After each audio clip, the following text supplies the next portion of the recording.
Yeah. Every new spell from Strixhaven ranked. Gotta love these tables, man. Sometimes they're better referenced than everything else, or than the actual books themselves. Silvery Barbs. Silvery Barbs, that's the one. Yeah, everybody's been talking about that. Holy God. Yep. Players often don't get to use reaction spells, but when the opportunity arises, they are certainly worth having on hand. A level 1 spell, Silvery Barbs, can potentially turn the tide when a caster catches wind. Potential enemy success and attempts to force their confidence to waver. When cast, the creature can be forced to re-roll their d20 attack roll and take the lower of 2 rolls, so you're forcing disadvantage. That's not all Silvery Barbs does. After forcing the re-roll, the caster can then choose another creature they see within range, including the caster themselves, and grant them advantage on their next attack roll, ability check, or saving throw. So it's not the same thing as what Nat can do, but it is pretty A similar mechanic. crazy. Similar mechanic, yeah. Into encouragement for another creature. The targeting. Yeah, that's forcing disadvantage on a bad guy and giving advantage to a good guy. Damn. Yeah, that could turn some tables real quick. I also did I level up? Yes. Okay. I haven't done my thing. I was gonna do the thing and then things got away from me. Also, have you picked your meta magic? Yes. That sounds like a no. Yes. Yes, I did. I did Careful Spell and Quicken Spell. So Careful Spell, you can spend 1 sorcery point to allow up to 3 creatures to automatically succeed on the saving throw of a spell you cast. So AoEs with no friendly casualty. And you can do twinning. All right, hold on a second, guys. I got to step off here real quick and call my wife because of there's a thing with the rental. I'll be right back. There's only one. It's only one. It only costs 1 sorcery point. Quicken Spell costs 2. I think it also with the Quicken Spell, double check. I think does it always just cost 2 regardless of level? Because that would be amazing if it is only 2 per. Because I know for like the one that's like twinning, it goes up depending on the level. Oh, double casting, yeah. And it's not an action to do it. See, I've never played Sorcerer in this edition, so I don't know. I haven't either. This is all new territory. I very rarely play magic heavy characters. Like, this is all new territory for me. Bard is probably the most magical thing I've ever played up to now. Bard is now my jam. I love it. I didn't like Bard in 3.5. I actually really liked that it wasn't core class in 4th edition. And, Bard was a prestige class in 1st edition, right?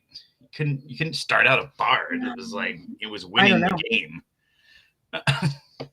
Class features. Meta Magic. Where's Meta Magic?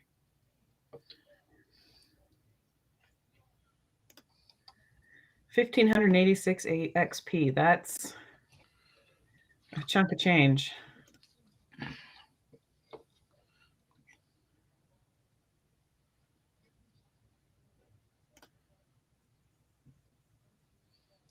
Yeah, it's just 2. Never does not go up on high levels, so you can literally go Fireball, bonus action Fireball, which is because you can't twin cast Fireball because it's an AoE spell. Yeah. So next level you will be chucking. I mean, you only have 1 Fireball spell slot, but but in theory you could. Let's see now.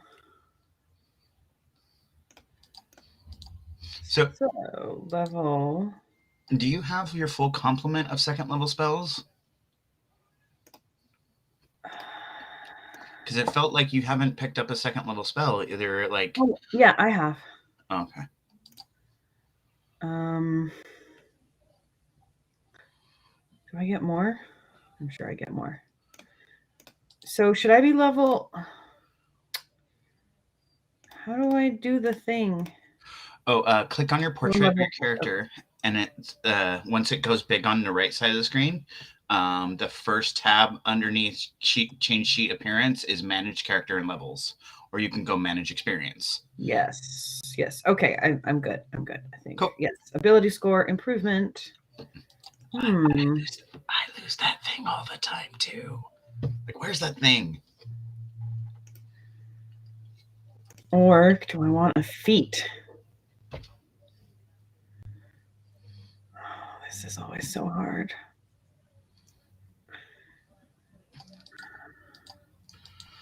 Well, there's too many choices. I'm going to Google this.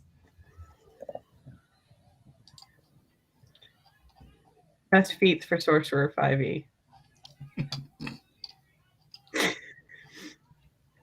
I mean, that's a simple topic. Just who's that? Oh, No one definitely has opinions on that. What does Elemental Adept do again? Ritual Caster's cool.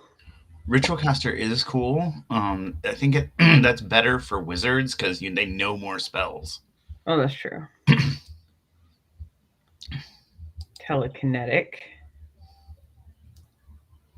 Mm-hmm. Oh, I've already got Mage Hand. Spell Sniper isn't terrible, but I don't think he's gonna. Because we're doing the Barrowmaze. I don't think there's going to be a lot of like huge long range attacking opportunities.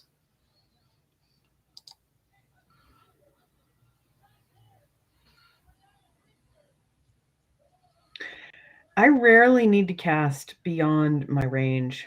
Right. There's also Meta Magic Adept. Mm-hmm. Or Warcaster. Elemental Adept is good. I think Elemental Adept is better when you don't already have magic, isn't it? I don't know. Well, I think the benefit of it is that the spells you cast ignore resistance to that damage. Ooh, God, that would have been great in Icewind Dale. Like it's really nice for magic skellies and stuff because a lot of them have been resistant to things like fire. Oh, nice. Yeah. Yeah, you have to pick one element, I believe, don't you? I know. No. I would pick fire. Oh, right. Pyromancer. All right, I think I got that solved. Gotta love being a multi-business person and having two things happening at the same time, and being the only qualified tech person on both on call. Oh man, when I eventually move back down to LA, just call me sometimes. Absolutely. Because there's not much to do with like technical theater that I don't. If I don't know it exactly, I have a person on speed dial that does. Nice. I actually need I need like 3 more stage managers for Fringe this year. All of my regulars this year decided to not do it. So I'm like, amazing. I have where I have ran a theater for Fringe. I doubt I will be in LA for all of July. It's the month of June, thankfully. But if you're available, let me know. Mid-May to June 26th.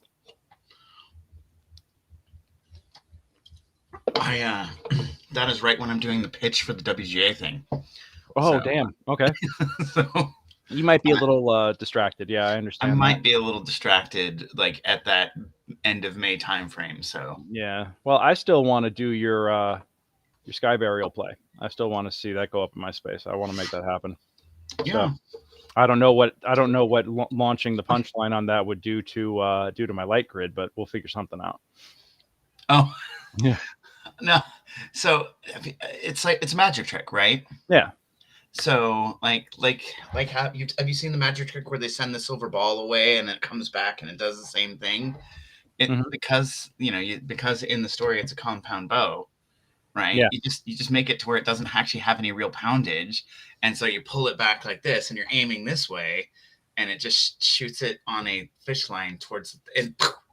Oh, brilliant! Yeah, and so then it's like the poof of the, you put a little chart, you put like a little gun squib inside the pouch, so it goes poof, and then there's ashes or whatever all over the place, and it's already over at it's gone, and so it's just misdirection. It's a magic trick. I dig it. I like that. I think we could probably work something like that out. Yeah. It's just, that's when you, at what point do you pick up the fishing line and attach it to the thing when no one notices? That's just directing at that point. Absolutely. Just got to get a director that knows what the hell they're doing. Yeah. As long as you have Elk Woman downstage being interesting, like, yep. When we get a Rumple ready to go, that's when. Now that'll be fun. Yeah. When I'm down next, we want to go to this burlesque night, this really good burlesque night down there, because Rumple is a very burlesque type of play. Because burlesque in period wasn't all dancing people; it was stand-up comedy, it was variety and stuff. Yeah, it was vaudeville. It was vaudeville after 9 o'clock, right? Yeah. So vaudeville with nudity. So vaudeville after dark. Yeah, exactly. That's exactly what it was. It was vaudeville after dark, and so we want to do this play Rumple in the vaudeville style, and it's interesting because we're talking about a couple of things. Sorry, we're on live stream. I apologize, guys. Yeah. I'm nerding out about theater. No, dude.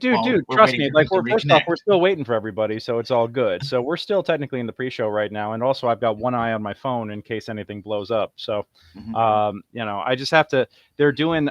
There's a group that is doing a live MST3K of The Princess Bride in my space tonight. So, yeah. And I think that falls under fair use. I hope it falls under fair use. I think it falls under fair use. Yeah. Yeah, because it's commentary. Yeah.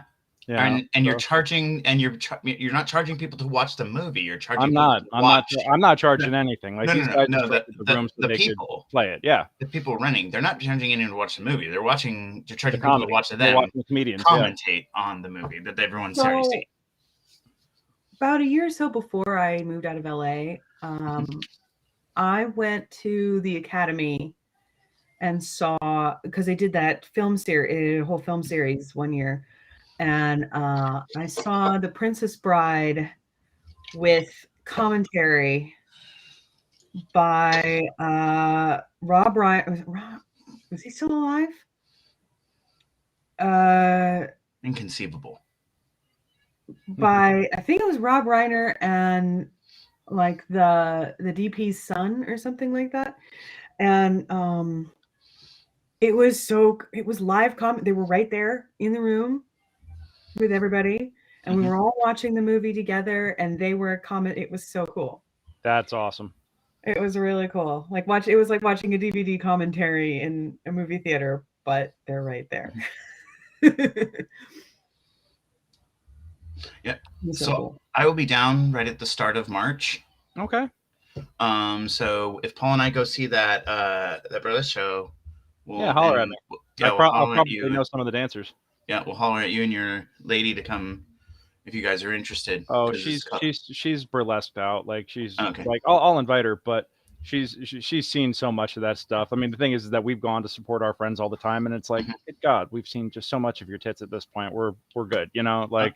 Yeah, I mean that's not where we're going, but no, but it's like, it's just like. But the good thing if you're connected into the community at all, then that way when it's time to do Rumple, well, anyway. I could get you in touch with Chris Beyond and a couple other folks that I know that are still very much involved in that scene, and they can probably get you hooked up with whatever it is that you need. So, Yep. All right. We're just waiting on Paulie and Nat to come back, and I'm just finishing up a little something here, cooking it up. Just enjoying some delicious meal. Oh, delicious meal. Delicious meal is always important. I just had my delicious meal right before all this got going. What are you guys having tonight? We had some, we got a beef brisket with some homemade tabbouleh and Hawaiian rolls and some of the jus. from the brisket. Oh yeah. Oh, dude, I love me some good Hawaiian rolls. I miss that. That's one of the things I miss about being keto. Mm-hmm. You know, I was cooking the other night, or I went out and picked up some stuff to cook for Jen, and she likes turkey burgers. Because she doesn't eat red meat, so got her some turkey burgers. She's like, "Oh, get me the Hawaiian sweet roll burger buns," and I'm like, "Oh." Just we should say we just spilled some of my salad. We found there's a company called Wild Fork that their physical space is down in Mission Viejo, but they have a warehouse up here in Culver City. And take a look online. Their prices are really quite good, and the meats have already been cleaned, and the flavoring is fantastic. So, especially for somebody who's keto like yourself, I think you'd be impressed with the prices. absolutely, I'll have to check that out because it's tough to find like inexpensive and good food. If I feel like you can get it keto or you can get it cheap. You know, like that's kind of about how it goes. Yeah.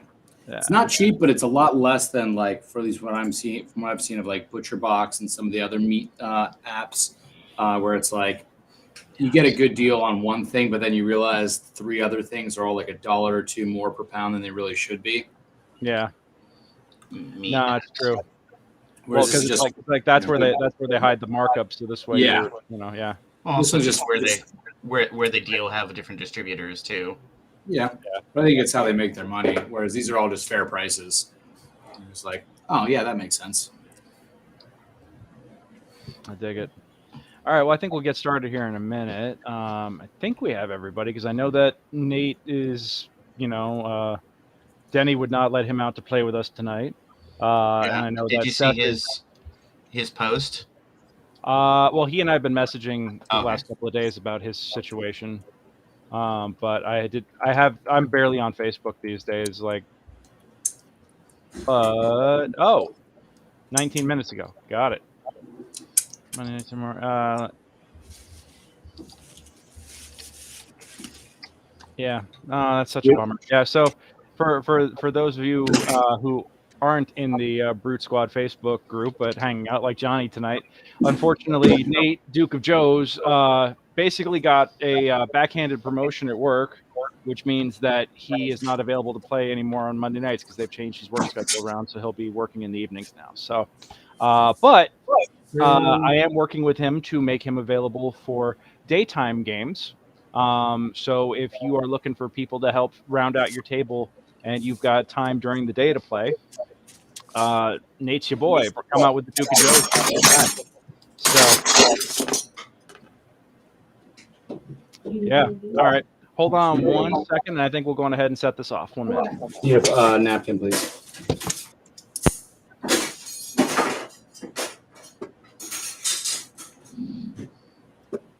Is someone juggling silverware? Yes. Oh, Yes. sorry. Yep. Paul and Matt are they're doing a full like Flying Brothers Karamazov with lots of utensils. Sporks. Yeah, sporks. Our specialty is sporks. They're doing a really Come good on, Anton. They're doing a really good 12th night while doing it, but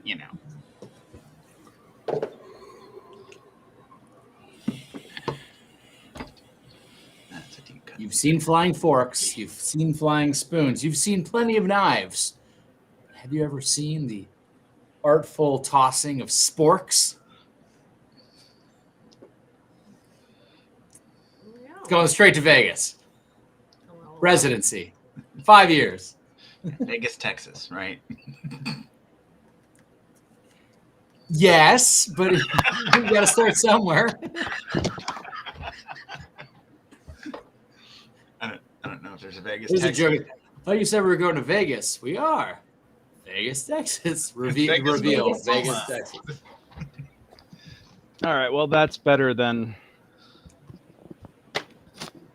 the white just sheen reflecting off of my dome here a minute ago. Mm. All right. Well, hey, you know what? Let's go ahead and fire this up. I think this is the crew tonight, and happy to have you guys here. So thank you so much for joining me tonight in the Barrows on on Valentine's Day or Singles Awareness Day or just Monday, depending on what you want to acknowledge. But good evening, ladies and gentlemen, ladies and gentlemen. My name is DM Greg, and I am your Dungeon Master this evening. Welcome to Secrets of the Barrowmaze for February 14th, 2022.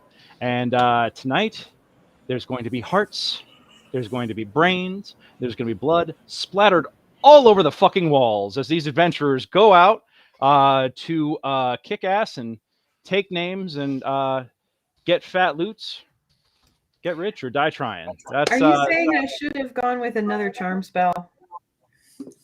I mean, you know, like no, I think you're okay. I think you're okay. What'd you pick up? What'd you pick up in your level up?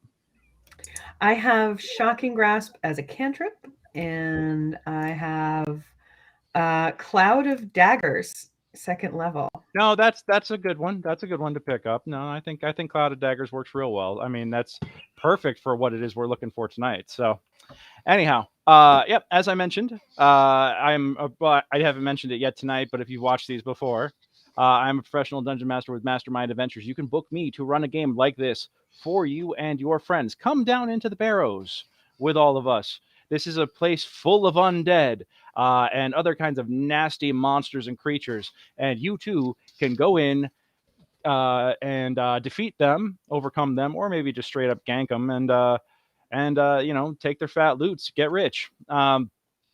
This is a West Marches style mega dungeon campaign, over 300 rooms for exploration. Not to mention, and that's just the main dungeon, not to mention the entire overworld map where there's a whole other dungeon hidden somewhere.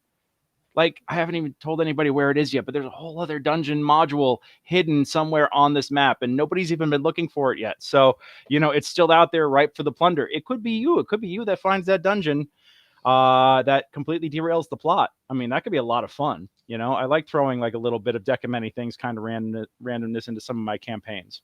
So, yeah, and you can check it out, secretsofthebarrowmaze.com. Right there. Check it out. secretsofthebarrowmaze.com, or check me out at mastermindadventures.com, or some of our other fine DMs and all the games that they've got running. Yeah, you can basically sign up and play pretty much. You can play almost every day of the week now. We got DMs doing stuff 7 days a week, twice on Sundays. So yes, you too can become the ultimate dice goblin and just roll all the time with us. I think I was chatting. I had a group from Norway that I was playing with last week, and they were telling me how they had 4 sessions booked every week, and none of them were Barrowmaze. So now they're booking a 5th. So, you know, like they're having a great time and they're just loving this. So check it out, mastermindadventures.com, secretsofthebarrowmaze.com. That's enough out of me. Happy Valentine's Day, everybody. Hope you're, you know, happy Singles Awareness, happy whatever. Hope you're having a great Monday night. Let's go on ahead and talk to the folks here and introduce the folks here that have decided to hang out here this evening and have a lot of fun. Let's go on ahead and start it with our couple on stream this evening. The couple that games together stays together. So good evening, Paul and Nat. Howdy, howdy. Howdy, howdy. Hello, Who are I you? am Natalie. I am cousin Vicky for the Total 20 group. I am a fighter. I am a rune knight. I've got a heavy, long crossbow and a beautiful warhammer that is beautiful and sparkly and shiny. I take the party wherever I go.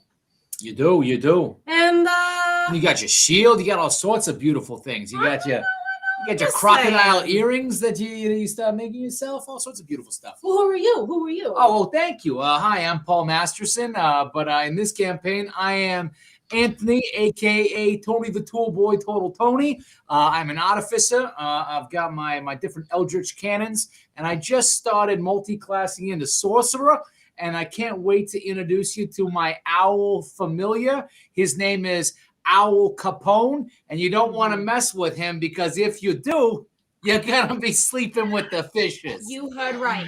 Yeah, he's We got a new member of beautiful. the family. He's beautiful. Owl Capone, Total Tony.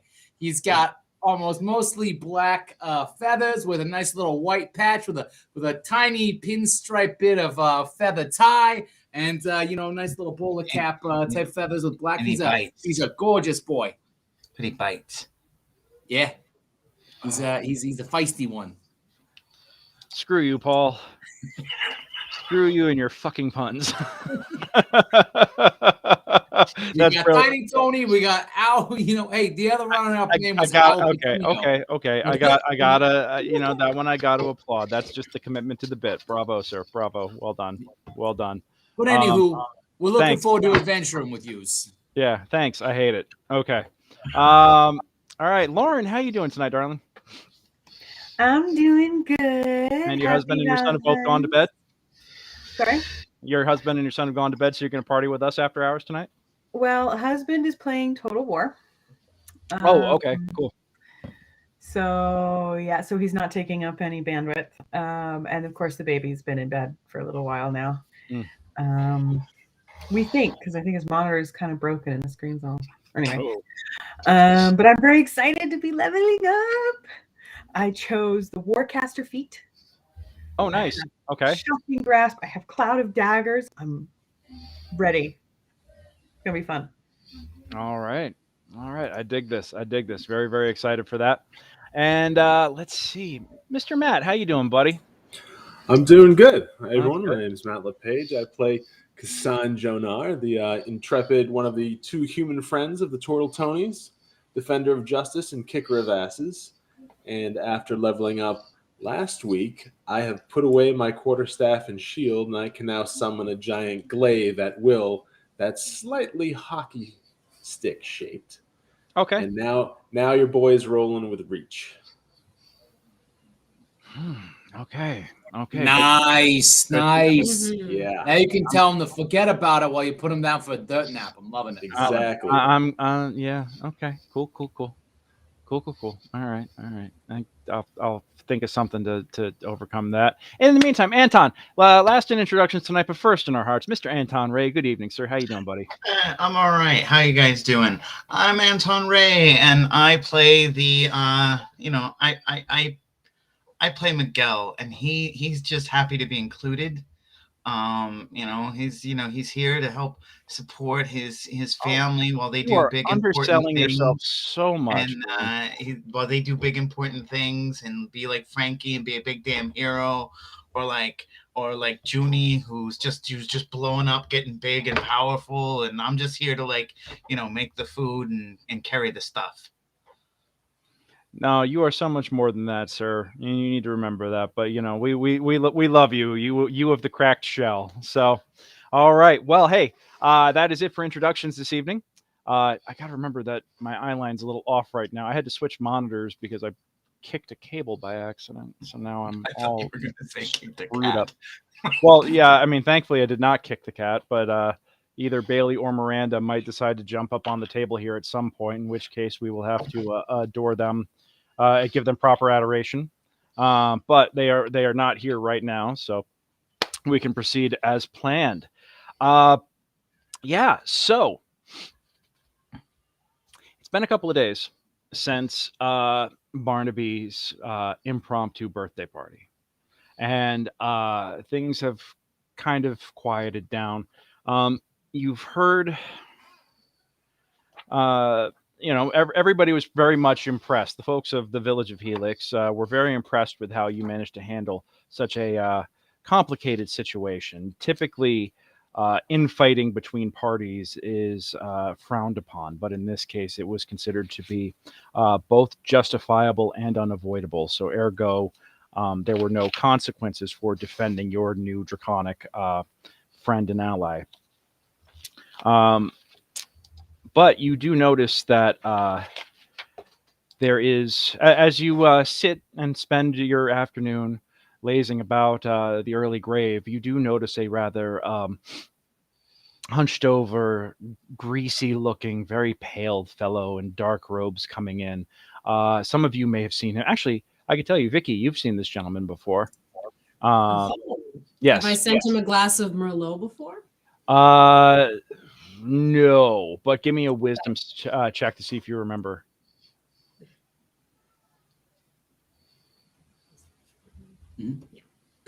Oh, and here's yay! Oh, this is Anton's recap of last session. I love this. Oh, it's beautiful. Yep. Oh, Miggy, you just actually, Miggy, you're sitting in the in the early grave drawing this up as we speak, and everybody is just marveling at it, and they're giving you notes. I'm like, oh, don't forget this and don't forget that, you know, and how I'm too small. I'm too yeah. small. No, Vicky got big. Vicky got That's big. me big. Well, look at me. Look how I'm right next to you. How little I am compared to you. Big. I mean, Frankie's always big, but you know, you got big. Okay, I'll take it. I'll take it. I drew you first. Sorry, I should have drawn you bigger. No, I appreciate your artistic depictions. So you Yeah. roll a So- 13. Yeah, My you lucky rolled a number? 13, and with a Yeah. 13, you actually do recognize this guy. He happens to be the major domo of the Lord of Helix, who is the son of the Lord of Ironguard Mott and the Duke of Eric, which is the land that the village of Helix exists in. You remember that his name is Aulis Blackfell, and he is a rather slimy character, but very well connected, as you recall. And he looks about the tavern and spots the turtles immediately as you all stand out, and approaches very quickly and says, "Oh, good afternoon." Hey, good to see you. How you doing? Hello. Very, very well. Thank you. It's a pleasure to see you all again so well. I have come because I've been sent by my Lord Kell and his son Krothos Ironguard, as you know, the lords of this village. They've called. They've asked me to come and seek you out specifically for information about the dragon. I understand that landed here in the middle of the village and wanted a birthday party. Yeah, Barnaby. Oh no, he didn't want a birthday party. He was looking for his friends that went missing. And then we threw him a birthday party because it turns out his friends weren't very nice. And so they lied, and they were bad people, you know, like not very trustworthy, kind of like you. Excuse me.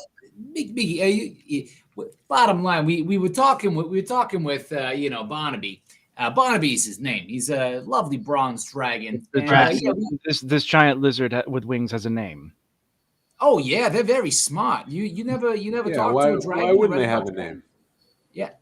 So They it's got, not like- it's not just like a pet. This is something that actually can converse with you. Oh, Oh, it's yeah. smarter than all Are of you us. are you not Probably. aware Maybe that maybe dragons not are sentient beings? I've never beheld the dragon before. I've only heard of their existence in legend and rumor. They're too big to hold. They're real big. Yeah, he was only an adolescent, and I think one of the things that these jabronis who were trying to skin him didn't think about is that they got families, and they're like vengeful, and they live for a really really long time. So like, if something had happened to Barnaby, like people. By people, I mean much older dragons would have been rolling in here looking for some answers about what happened to Barnaby. So, it was really for the good of the town as well. So Barnaby, who's our buddy now. Only they don't really roll because the dragons, they fly. That's true, Miggy. They do. But they could roll, I guess, if they wanna. They're like more vengeful than us. And we're pretty vengeful. I understand that's considerably vengeful. Yes, your reputation precedes you. This is part of the reason why I've been asked by your lord to come in here and investigate this happening, as we need to make sure that,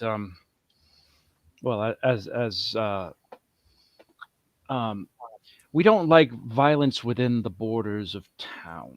Well, then yeah. But those people try to hurt someone on their birthday party, and that's not okay.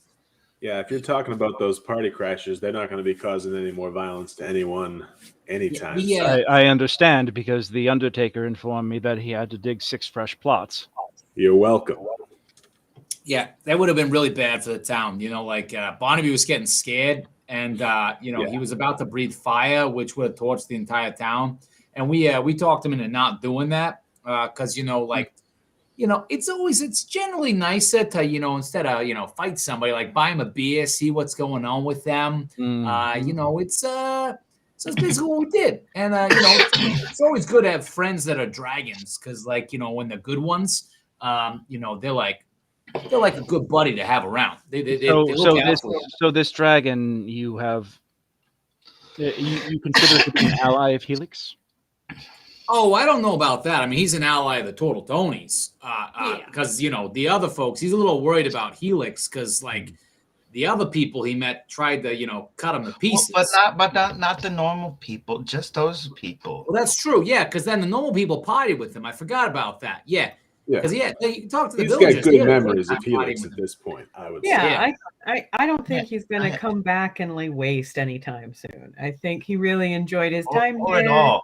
If he comes Everyone's back, very he'll be by a couple of barrels of beer. He's a good Barnaby. Barnaby's got no reason to do anything bad here. He's Give me like we a were saying. persuasion check with advantage on that.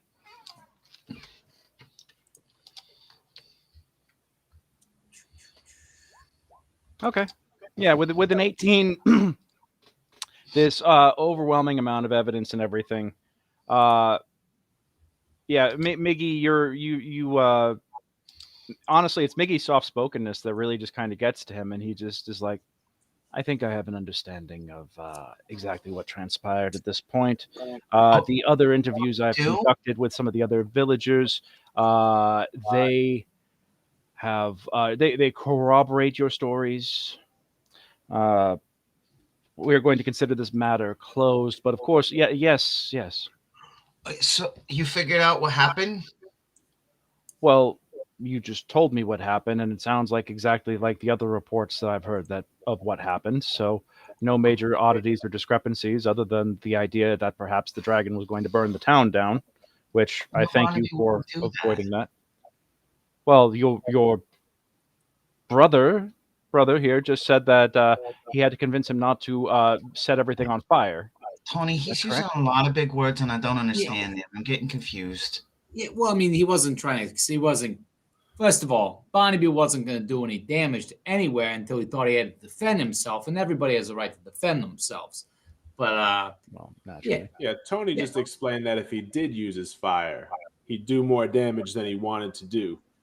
So in the end, he elected to just bite someone's head off, and that's a lot more, concentrated in the damage department.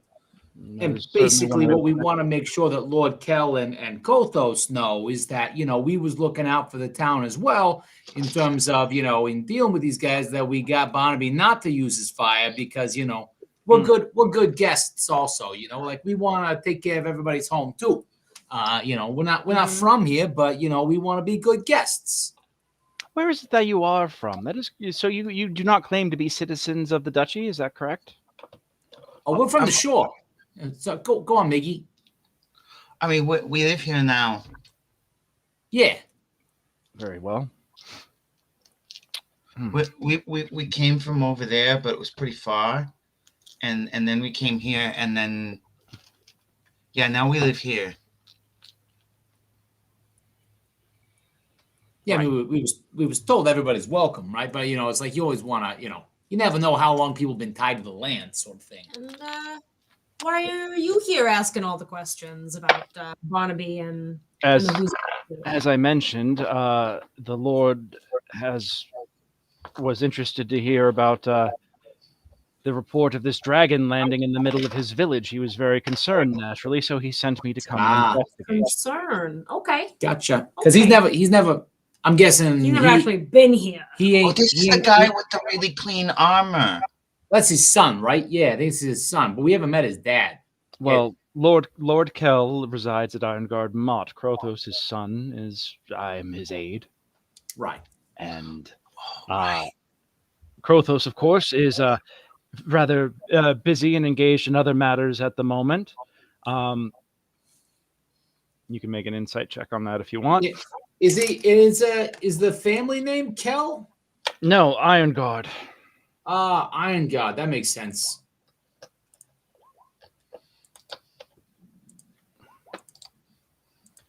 I didn't mean to roll with advantage. Sorry.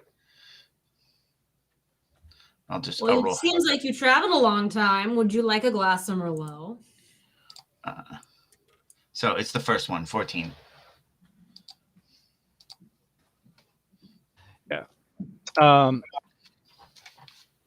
Yes. So, Oh, gotcha. So he's exercising. that could be considered, I suppose. Yes. It's very important to keep your cardio up when you, especially you're such a brave defender of the land as the good Lord is, the Lordling is. He will, of course, when Lord Kell passes on, Krothos will inherit this land and be your lord soon enough. So I am. It is part of my duty to prepare him for these great responsibilities. You have developed quite a reputation for yourselves. Oh, thanks. Yes, word has spread of the Tortle Tonys and the Oh, no, it's creators, okay, Mickey. It's a good thing. from creators of the Zaz to brave explorers of the Barrowmaze. Yeah, we're looking around a little bit. You know, We're making a map. It's going to be good. Your what? I'm making a map Of what? of the Barrow. well, some people have been asking, for some help. So we're doing a little bit here, a little bit there. Yeah. Mm. Like an art project. Could I see this map? Oh yeah, I pull it up. It's just it's crayon boxes and stuff. It's It's a work in progress. He kind of looks at it like that's the map. Are you? And this is where we fought skeletons that came back to life.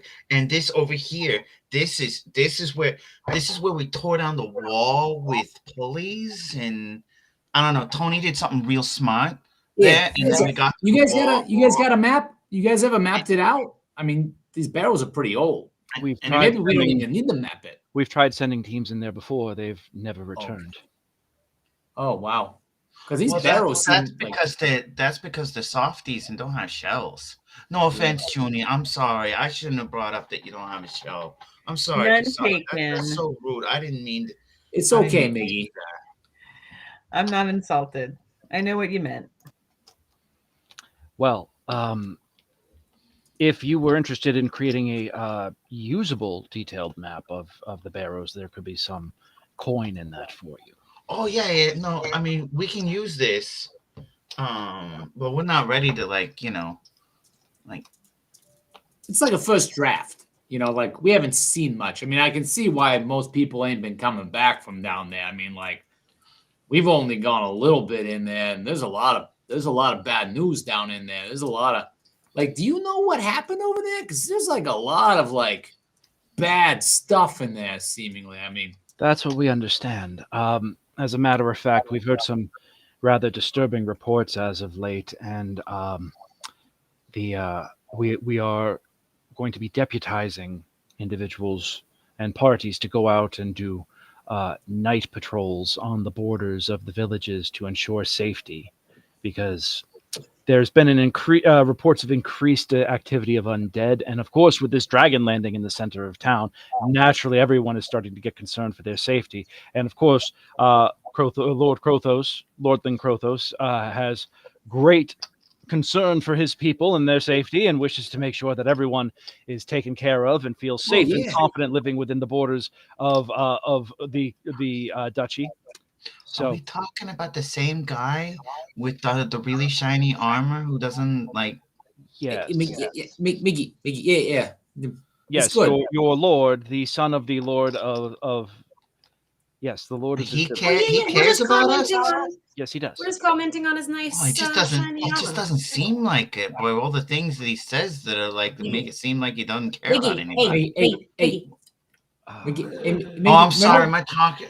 Well, perhaps it is getting to be this time of the season. Perhaps very soon, the Lord Krothos does enjoy a good delve into the Barrows every once in a while, and he typically picks some of the best and most famous adventurers in the land to go and bravely explore this dangerous territory. Not today. Lord Kell does, or Lord Kothos does? Lord Krothos, the son. Oh, Yes. Interesting. Because he's got really nice gear, but usually when you're a lord, you got it's a lot more paperwork and running all the property. Usually you don't get to Well, go out he likes to be a fighting lord, and with this great bastion of evil in the south here, he wants to be seen. He wants to make sure that everyone knows that he is the defender of this realm. charged by his father to a sacred oath to protect his villages. So Gotcha. I Like think the guy very without soon- any calluses on his hands. Are we still talking about the same guy? presentation is very important in the courts. So Yeah, that makes therefore, sense. Well, yeah, I mean, like, you will find him to be a brave, a skilled swordsman and a brave warrior, akin to your own abilities, natural abilities, my friends, and Oh, excellent. perhaps Well, I'm not- at one No, point we may reach out Yeah. about you escorting him into the Barrows and showing us what you have been doing down there. We And look forward to seeing his skills. Yeah, because I mean, we know he's been very busy, and Oh, he's yeah. got. So he's got to climb. So the hard part is climbing down the rope. That first rope, man, with all that armor on, he should practice that. Yeah. You good point, Mickey. Rope climbing in the heavy armor. I shall Good- make him Sounds like aware it'll of be it. a good time, though. Yeah. But is there anything else that we can help you out with today? It's Alice, right? He's a black fell, black. You may call me Alice. Yes, that is fine. But how do you pronounce your last name again? Blackfell.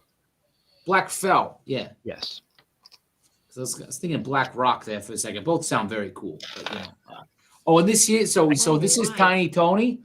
This is my homunculus magical creature, and this is Al Capone. My Careful, he familiar. bites. Yeah, you gotta be careful. Al Capone, he's a little bit It's a biter. he's a little bit of a biter. He's He's a not a very trustful guy if you're not a total Tony. He's yeah. I He's kind shall. of insular like that. I shall keep my distance. Gotcha.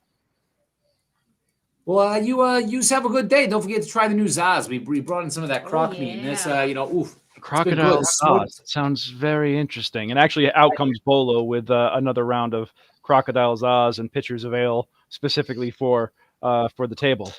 And You want to stay for a slice?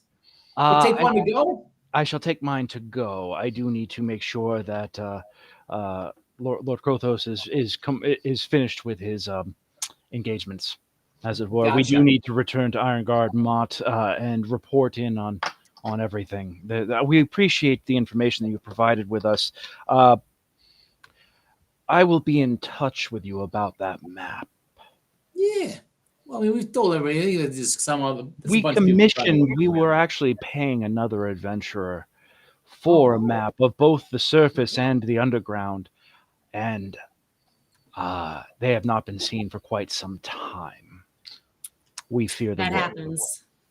Yeah, there's also a lot of brigands out there. But last point, maybe I mean, we don't know what Barnaby is, but if you hear somebody who knows where he is, maybe send him a cupcake. Like the undead get really bad. Having a dragon to help with like some cleanup of like skeletons and stuff. It's never a bad idea. He seems like a good egg. That Barnaby. I mean, except for when it is a bad idea, because some of the Barnaby's dragons. not one of the bad eggs. I mean, Barnaby likes parties, so I'm sure if you were throwing him a party, I shall keep that in mind. Thank you. Yeah. And I'll take that under advisement. Do you happen to know where his lair is located? I could try to have something sent off. No, I mean wherever bronze dragons, way off in the desert. It'd be quite a ways away. Brass dragon. Brass dragon. Oh, is that? Oh, Brass. Oh, he's Brass. Yeah, Miggy's really good friends with him. They took a real shine to each other. Yeah. I see. Yeah. Good to know. Yeah. Very good. Well, thank you for your time and efforts, friends. Your lord greatly appreciates your efforts, and we will see you again soon. In the meantime, stay safe. And Alice takes a slice, folds it. Actually, he doesn't even fold it. He just takes it, puts it on a plate, and says, "May I get a knife and fork, please?" Oh, it's all right. He's learning. Okay. Okay. Yeah, Maybe and, Right time for some you to people, I go. guess. and heads out. Yeah, he's gone. Hey, Bye, Mr. Olive. hey, Miggy, we need to create like a trigger, like a safe word kind of thing. A word for. See, sometimes some bad guys, like we don't want to tell them that we know they're bad guys. So like we need like. Well, I mean, but can't everyone tell? I mean, it's obvious. He's like obviously not trustworthy. Yeah, we know that, but we don't want him to know that we know that because, like, He's Well, how does he not know that we know that? because usually some of these bad guys, they think they're way smarter than they are. Like they think like we turtles can't I turtle don't get turtles it. can't like see right through them. I'll work on it. What we just say? What do we say? Like pumpernickel or like prosciutto? As Ooh, like I like prosciutto. yeah. So we'll use Yeah. prosciutto as our word if it's like pretends not to tell them something or And like don't tell them that that's what that means, neither. yeah, no. Yeah, You don't yeah, want to tell them what prosciutto means. Yeah. This is Secret like when I code had to. forms, like, This is like when I had to be the lookout for Frankie, but then I Yeah. kept telling people I was the lookout, and it defeated Yeah. the purpose. yeah. Yeah. Okay. Yeah. And you learn not to do that, right? You remember that, right? Yeah. Right. Don't do that. Right. Yeah. Good. How you doing, Junie? How you doing, Kassan? How was that for you? Well, A little uncomfortable. Right? I yeah. feel like that guy would benefit from a few punches to the face. I'm just kind of worried Was I about like stepping on your foot, Kassan? I'm sorry. It's all right, Mikey. Don't worry about it. I mean, I wonder like, maybe that guy actually knows how to fight, but I'll be a little bit worried about like if we saw him like not fighting down there, like running away, that like then his dad would be all like I feel like we can't have them like telling stories. Oh taking him yeah. into Yeah. the Barrows would be a liability. Absolutely. Either that, we'd have to be like, okay, you stay back here and hold the torch. But I don't know that with that weird. But I don't- He can stay with the donkey. There you go. Yeah. Johnny's can got a watch good the- idea for you there, Paulie. yeah, you Scott. But Tony, Johnny, to don't play encourage them. Don't encourage them, Johnny. Tony All right. to play Beholder's Advocate on that. Just an idea. If that shiny armored guy wanted to come down there with us, maybe it would behoove him to have us all wonderfully armored up, That's true. right? I mean, That's a good point. Oh, Yeah. I don't. But we I don't don't wear really make armor. good armor that goes on my shell. yeah, well, not just armor, Mikey, but equipment, everything. that's true. That's true. You're Oh, not I- wrong. He's the kind of guy that wants to travel in style, and his Yes. entourage should be equally Frankie stylistic. wouldn't let me and have up a to the sword. task. I'll cut myself. We'll get you a nice shiny mace, better than the one that you have. Less dings, more luster. Maybe just stuff that's, upgraded. Yeah, it's not bad. It's not a bad idea. You just gotta, just gotta make sure he looks real heroic. Yeah. Well, anything that happens down there, if he comes out alive, he's getting all the credit. What Frankie says? Whatever happens inland stays inland. Basically, yeah, Yeah. yeah. All right. Anywho's, Well, so the evening is yours. And what is it you guys want to do? Do you guys want to get ready for a barrow delve, or what do you want to do? Absolutely, but we have a shopping list of scrolls from Shopping the church. list of scrolls. No, I'm just gonna see if they have scrolls that I can buy. Like maybe I gotta sweep the floor or something for them or whatever. Like do some work. But like I would really like to get some prayer of healing scroll, a shield of faith scroll. And then what was the other one? Oh man, what was the other one? Hold on 1 second. I'm sorry. I had it, and then no, just those two. Yeah. Okay. All right, let me see. It's just topping off between battles. If we're gonna like not get enough short rests and stuff, and like we gotta have a couple prayer healing scrolls. 'Cause potions are great, but you don't want to drink them in between a fight. Absolutely. No, I get you. Okay. and check the rigging on Tiny Tony's got a little healing potion on him. Make sure he's got his one little nice and tight.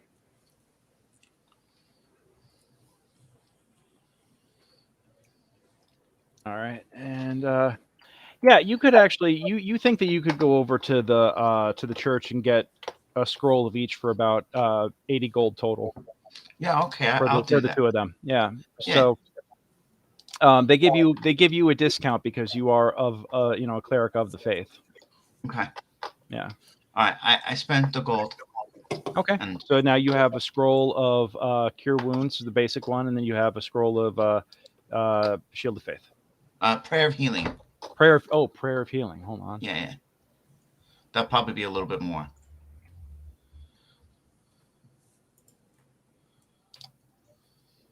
Oh, that's second level. Yeah. Okay. That's going to be a little bit more expensive. Yeah, that one.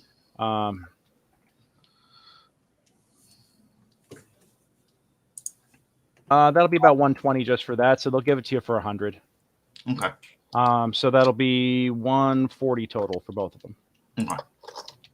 You got enough gold, Mickey? Yeah. Assuming that I got back the 100 of the 200 gold I handed Frankie to pay for the party. I think so. We'll just have to shoot Seth the message real quick and remind him to take that off his sheet. Yep. Cool. Prayer of healing. 6 creatures each choose would get 2d8 plus the spellcaster ability modifier. No effect on undead or constructs. Noted. Okay. Good to know. Now I'm going to hit you with a fireball. Right. Because you spent the gold. Right. All right. So yeah, Anton, you go over to the church and you purchase that stuff. Does anybody else want to pick anything else up, or? Yeah, Kassan wants to get a couple of bags of caltrops and ball bearings. Caltrops and ball bearings. All right. So you go over to the Silver Standard. Caltrops, they are. We still got a lot of Kassan, so you know we got plenty of credit over there. It's a gold for that. It's a gold. Okay. Yep. And then, and the reason why you know why he offers letters of credit like that, right? Yeah, because he doesn't expect people to survive. Yeah, exactly. And more, like that's part of how he's done so well. But it also keeps everybody coming back to him and preventing other people from getting in on the supply game. Business. Yeah, it's good business. It's good business in a high risk industry to know the odds. Business is booming. Ball bearings for a bag of 1,000 ball bearings is 1 gold, and then caltrops is 1 gold as well. Caltrops is a bag of 20s for gold. So do you want to do 1,000 ball bearings and 20 caltrops? I'm gonna take 5 bags of caltrops. 5 bags of caltrops. All right, that's 5 gold. And then I need to get my my third bag of caltrops. I bought some before, so you get 5, I get 1, so that's 6. Mm-hmm. And then the bag of ball bearings. So that's 7 gold total. They'll take the 10% off because the sign is still functional. Last I checked. Yeah. Mm-hmm. The fancy glowing sign. So that's 6.3. So that takes us down to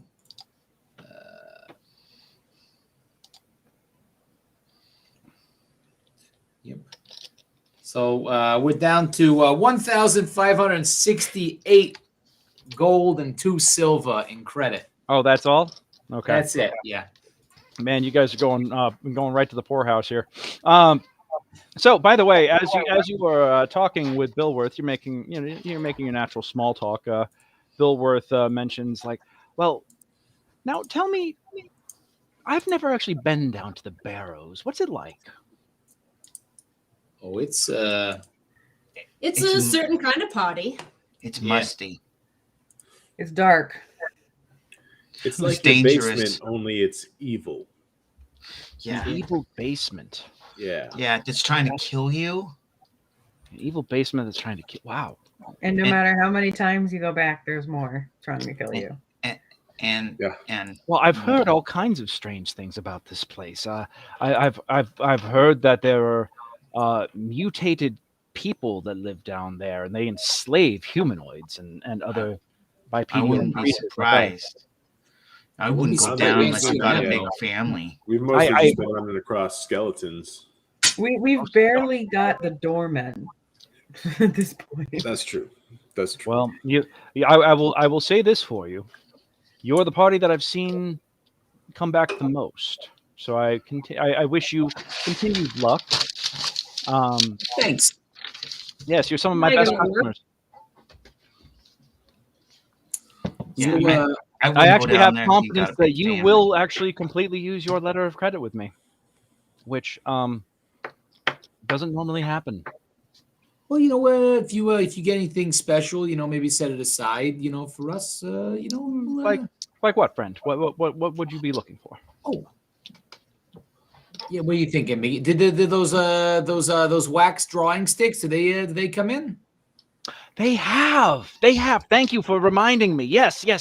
I had to have them special ordered. They came from outside the realm, but they finally made it. I have a supplier in it doesn't matter. You wouldn't care, but they're here. I have yellow, I have green, I have blue, and I have red. Oh, that's great. That green one's going to be very useful, I think. Absolutely. I understand, Miguel. You are quite the artist. I like to draw. That's but what I hear. I'm not much of an artist, but yeah. Well, I've heard of some of. I would love to see some of your drawings sometime. Please bring them by. Oh no, we ain't got time right now. Well, but next time. I know you will be back. But anywho, anything magic, scrolls. I know it's not normally like what you trade in, but if Magic items are always notoriously difficult to come by. Yeah. They are rare. Not often that they get traded, but I will. I'll make some inquiries. I'll make some inquiries. Yeah. Just whatever I can find, or is there something that you are specifically looking for?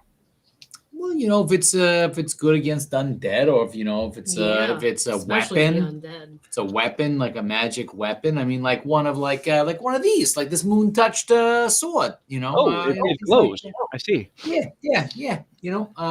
Or any accoutrement that enhance your natural abilities might be good too. Yeah. Or something that Junie could wear that would be like her having a shell because she's real. It's true. People like to try and hurt her. Yeah, we gotta get you like a shell. We gotta get you something's equivalent of a shell. But I shall ask around. You are some of my finest customers. Allow me to make some inquiries on your behalf. Oh, you're too nice. You still is that sign still bringing people in? It is indeed. Everyone comments about how they could see it. There are adventurers at the early grave who complain that it's glowing all hours in their window. But I care not because first off, tell them to buy some curtains from you. Exactly. And they usually do. Or they rent them. As soon as they leave, I go and take them out of the early grave and they come back and have to buy them again. But don't tell them I said that. Prosciutto. I'm sorry? Yeah. Oh, nothing. I'm just thinking about how it'd be nice to have some prosciutto. That sounds delightful. I might have to have that on my next za. Yeah. The crocodile is quite good, by the way. Thank you very much for Yeah. bringing that in. It's quite good. Glad you liked it. So I think, we ready? Do we need anything else? Go see about a buddy being a guide and the donkeys. Friends, just Yeah. I don't know if there's any validity to this, but I have heard a rumor, and being some of my best customers and wanting to keep my glowing sign working, and also just word to the wise. I've heard some rumors about town lately about the Barrows, specifically something about how a party recently came back after encountering a cursed altar. And you may wish to be very, very careful around altars. Apparently, there are some that are very, very evil shrines to evil deities. They didn't get into details. They said that they're still traumatized. One of them is just staring dumbly at the wall and drooling. But then again, that was a half orc. That could just be their natural state. I would just say, be careful around the altars. Copy that. Noted. Yeah. Gotcha. Altars. Yeah.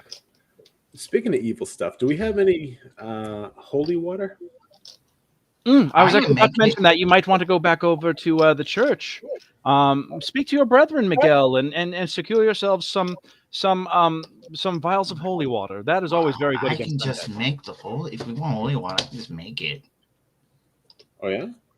Yeah. You are capable of the blessing of water and the ensorceling of it, or the blessing of it to do. Yeah, it's not that big a deal. You just get the water, and then you get, helm to make it holy, and you do the thing, and it's You not can that big. do that, Mickey? Yeah. I'm not Is there really any a way to priest. test it? I'm not really supposed to. They haven't told me, but I can. Like, I Interesting. probably should ask permission or something from somebody. Well, I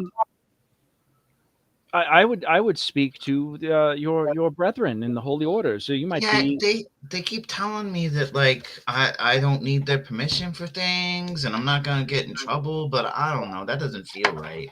Oh, well, thanks. Yeah, we'll pop over there. We'll ask about some holy water. If you need flasks of just plain water that you can then bless, let me know. I can get them to you on the cheap. Okay. Yeah. Yes. And do you guys ever do like a transfer of credit? Like, if we need stuff from them and we ain't got gold or et cetera, et cetera. We've never done that before. Just curious, Yeah. Interesting. Okay. Well, perhaps that might be something to speak with them about. Of course, there would have to be a transfer percentage taken off. I mean, these things are economically. Everybody's gotta take their rake, right?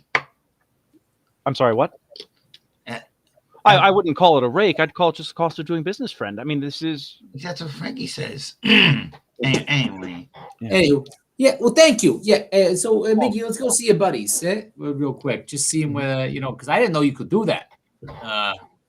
Yeah. I mean, it says right. All right. So you guys gonna head back over to the church? Yeah. Okay. Hold on one second here. Let me find my random.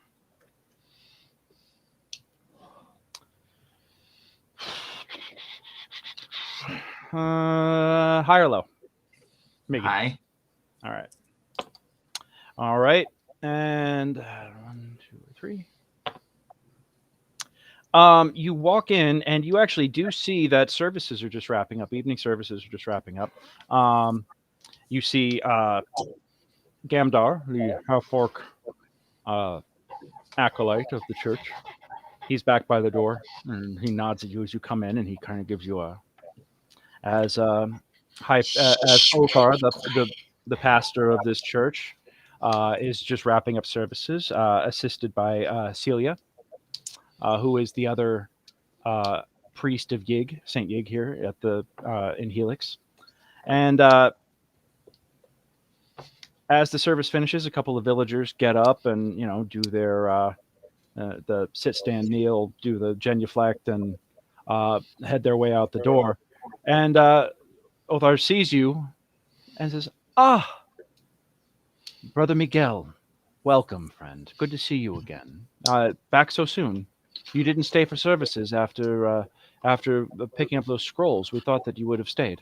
Oh, I'm sorry. I didn't know we were about to have services. I'm not really good with time. Every evening. I'm sorry. It is all right. It is all right. No, but my wax pencils came in, so I had to go get them. That's really important. I see. And these are your this is my brother. Allies? This is Tony. He's the one who's really good. He's really smart and really good with things. Oh, you're nice, Mickey. This is Kassan. He's a real big tough human, I think. Right? You're human, right? Yeah. Sorry. And this is Junie. She's like a half elf sorceress, and she's like awesome. She throws fire, and it's amazing. And this is cousin Vicky. She gets real big now. Hello. And she's got she's got like real good fighter. Yeah, she's scary. I do all right. I do all right. Oh, you're too modest. It is a pleasure to make all of your acquaintances. I'm Father Othar of Saint Yig. You are welcome in my church. Any family or friend of Miguel's is a friend of mine, and it is a pleasure to have you here. This is Celia, the devotee, my assistant, and of course you've met Gamdar, our acolyte. Gamdar is just at the back, kind of gives like a. Yes, pleasure. May I get you anything to drink? Anything to? As I clean up here from services. We were about to head to bed. We were going to head to the Barrows tomorrow, but we were wondering. Well, I didn't realize Mickey was saying that he's able to make holy water. Apparently, there's been talk of like a bunch of evil stuff out there. We were we're looking to get a little bit of holy water, or get some clarification on, Miggy wasn't sure that he's allowed to make holy water. Just checking it. Do it Now, just fine. Miguel, brother Miguel, what rank have you reached within the church? You are at least a brother in our order at this point, yes? Boy, The sacred rites of Sorta. holy water, of creation of holy water, are bestowed upon you. Are you not familiar with this ritual? no, of course I know how to do it. It's just the priest I served under that I wasn't very smart, and when I should do it, I wasn't really good at that. So it's just more like getting permission to do it. You have our blessing. Oh, Oh, there you oh, go. you see what he did there? You had the blessing Blessing. to do the holy water. You're blessed to do some blessing. Oh no, you haven't put a blessing on me. I can feel the difference. Oh, you mean Metaphorically, my friend, metaphorically. Oh, okay. But yes, Yeah. you of course you have permission to create holy water, especially if it is in the name of smiting the evil that exists down in the Barrows. Yeah, south of there's a here. lot of bad undead. We gotta There is indeed, and Those we poor people we getting are so tortured grateful for forever. we are so grateful for your efforts down there to help smite and eliminate this unholy terror. You Well, I don't know about that, but I'm trying to put these people to rest. well, it is a very noble effort, my friend, and the destruction of the undead and the laying to rest of the captive souls is one of the most holiest of endeavors that a follower of Saint Yig can engage in. So you are literally doing our Lord's work. So thank Yeah, you. that's what Father Capacey said. Yes, this is your. Well, we should get a good night's rest so we can do that. Oh, sorry, Othar. Now, Did not just catch up please, there. it is my totally fine, my friend Antonio. Miguel, you do remember the ritual, yes? Oh yeah, And you have all of the components necessary. yeah. But I what got are a the bunch of components? silver coins I can grind up to make do the Well, that blessing. will take some time. You could probably just do an exchange. We do have the resources here. If you leave the equivalent in silver, we can give you the silver powder necessary. Okay, yeah, sure. How Okay, many it's vials? 25. Do you need me to give you silver, or can I give you gold? Well, obviously, we're going to take the silver and grind it down. Oh, okay, so it gives Yes. you the silver then. I'll throw some silver into that. Very good. How much? How many vials would you like to make? Well, I think we just got, in case we run into an altar, we should get 2, right? Yeah. Yeah, at least. How many? How much water can a single vial bless? Well, they are, for lack of a better term, you can consider these holy hand grenades. You kind of need to toss the vial and have it break, or open it up and pour the whole thing on a full vial in order for it to have the desired effect. Simple blessings and other standard rituals. Yes, that's about the correct size. Simple blessings, standard rituals could just be like a fingerful, but for the destruction of undead, leave no stone unturned and use every drop. You want to be sure. You want to be certain about these things. Count me in for 10 holy hand grenades. That's There you go, that's Mike. Add that's that to the pot. 250 gold worth of silver. 250 silver. Yes, that is extensive. I will. I thought What it was did you 1 got? silver per vial. Wait a minute. Am I misunderstanding here? We actually did just have a shipment of silver powder arrive for this exact purpose. So if you wish to purchase it for us, we won't do any sort of markup. You can take that, and we will. Now, you do recognize that you do need to expend some of your own magical energy. I don't know if you have Oh enough. yeah. Do so before you rest. Take a few hours. It takes about an hour to bless each vial. You could probably bless 2 or 3 tonight, depending on how, and then take your rest and depart in the morning, so you can have at least a handful. But then you could keep the silver powder and use it for more. Make it more. Yeah. Yes, when you come back. If that's all right with you, then I shall be more than happy to provide you with 250 silver worth of. Okay, it's 25 gold worth of silver. I must So- have misread that. Yes. Yeah, it's 10 times that much. Yep. So, Yep. 250 gold worth of silver. Yeah, powdered silver. Yep. Oh Yes. wow. That will clean us out, as it were. I will inform you of that, but maybe in a few weeks I can put a request in, and we can have some more in a few weeks delivered. Maybe So- maybe we just do about a couple because I only got so much work time in me before tomorrow. How much so silver per vial? I may have misheard you here. It's 250 silver. Per vial. Yes. 25 gold. 25 gold. 25 gold worth of powdered silver. Well, let's just we'll just get 3. I'll buy the silver. We'll start with 3. And maybe you can do it. Start with 3, and then we will.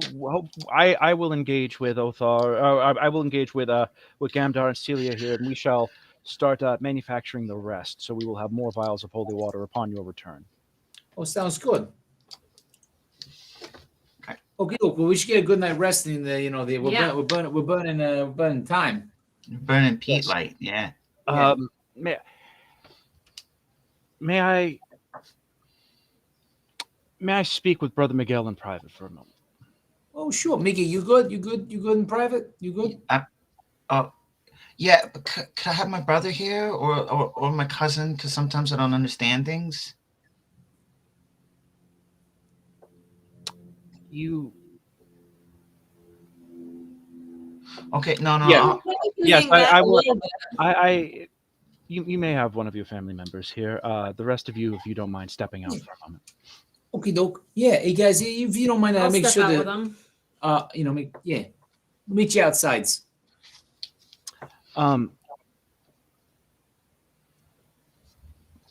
Brother Miguel, I understand that I saw an Awless Blackfell skulking about town. Oh yeah, that guy's not very trustworthy. He is not. Are we pursuing this? No, you don't got. Okay, yeah, that guy came in. He was all slimy, and then kept talking about the lordling with the armor, and then I kind of stopped listening. Krothos, He started using a bunch of big words, and I didn't understand it, and so I kind of stopped listening. He was talking in circles, and like saying Barnaby was gonna burn down the village or something, and that was the dragon that you. Yeah, Barnabas, the brass dragon. He's real nice. Yeah, he's good. He's good egg. It's good egg, that one. Yes, Barnaby is very clearly a very good egg, and you did us a great service by keeping the village safe, and we are grateful for that. Yeah, those guys were bad. But Ollis is not to be trusted. He is a dangerous figure. Before coming in and using his silver-tongued flattery to persuade the Viscount Kel Ironguard, our lord, of course, to appoint him his son's advisor, I held that role. And this is not a grudge. This is not a personal bias, although I suppose it's almost unavoidable. I do not trust him, and I fear that he may try to put to steer Count Krothos into danger and or discredit, to perhaps throw the realm into chaos. So I would be. I mean, it's pretty obvious. If you interact with him, I would just be very cautious, and please keep your eyes and ears open on behalf of the church. I mean, I will, unless there's a bright light and I gotta close them for a second. But, but this guy's obviously a bad guy, and the Viscount, he's like a powerful lord, right? He's not an idiot. Yes, but some of the most toxic people, some of the worst people, have their ways of sliding in to situations just based on flattery and big talk. Oh, well, they know how to say the right we should thing. Have Frankie give this guy a talking to. Your brother Franco, that you told me he's the brute with the short temper. Yes. No, he's not a brute. He's very. You told me that he's the one who cracked your shell. No. I mean, a little bit, but like that was kind of an accident. Well, but he's our older brother. He's a tough guy, So I I He's have very older- protective of He me. protected I us. understand. I have an older brother myself. Yeah, but this is the kind of thing that Frankie can like when someone's doing wrong, Frankie gives the best talking to of anybody. I'm afraid that this might be more than a talking to, friend. But just please, if you We'll could keep our both- ears open. Miggy, we'll keep a watchful eye on this guy. Yeah, Miggy pegged him right from the start as being a little shady. Yes, your brother is quite insightful. He is. You know, out of the mouths of babes, as it were. Yeah. I don't, you Pardon, Yes. pardon me. That's a warm skin saying. I understand that it might out of the mouths of hatchlings. yeah. No, I knew what you meant. It was just yeah. It's truth. Yeah. I mean, Excellent. no, Well, it's just that thank your brother has a sense of wonderment about him, and it is a wonderful thing, and I hope he never loses it. That's true. He does. Well, excellent. Well, thank you so much for the holy water. We gotta get to bed. We gotta get to getting these blessed so that we get a good night's rest and everything. But thank you. Good to see you. I'll keep an eye on my little brother here. All right. Well, good eve, and good hunting. Thank you. All right. So you depart the church. Celia and Gamdar both kind of give you a bit of a watchful eye as you depart. And is there anything else you guys want to do? I mean, Nothing. I can bless 3 of these things before. 4 technically, Okay. but we don't have the stuff. 3 of them before the long rest, so no problem. all right. So yeah, you go off and meditate and create 3 vials of holy water. You can go ahead and add those to your sheet. Okay. I give one to Kassan, one to Vicky, and then I hold on to one. Yeah. Okay, sounds good. Cool. Anybody else want to do anything else? All right. Well, then in that case, I think let's go on ahead and you all go to bed and prepare for the next day. We will take our 10 here real fast. We'll be back in 10 minutes, and it's going to be time to smash some baddies. Excellent. It's Tortolin time. It's Total Tony group time. Team Total Tony time. Triple Total T. Tony time. Yeah. We'll work on it. We'll workshop it. All right. We'll be back in Mega 10. work.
All right, it's been about 10 minutes. Let's go on ahead and bring it on back.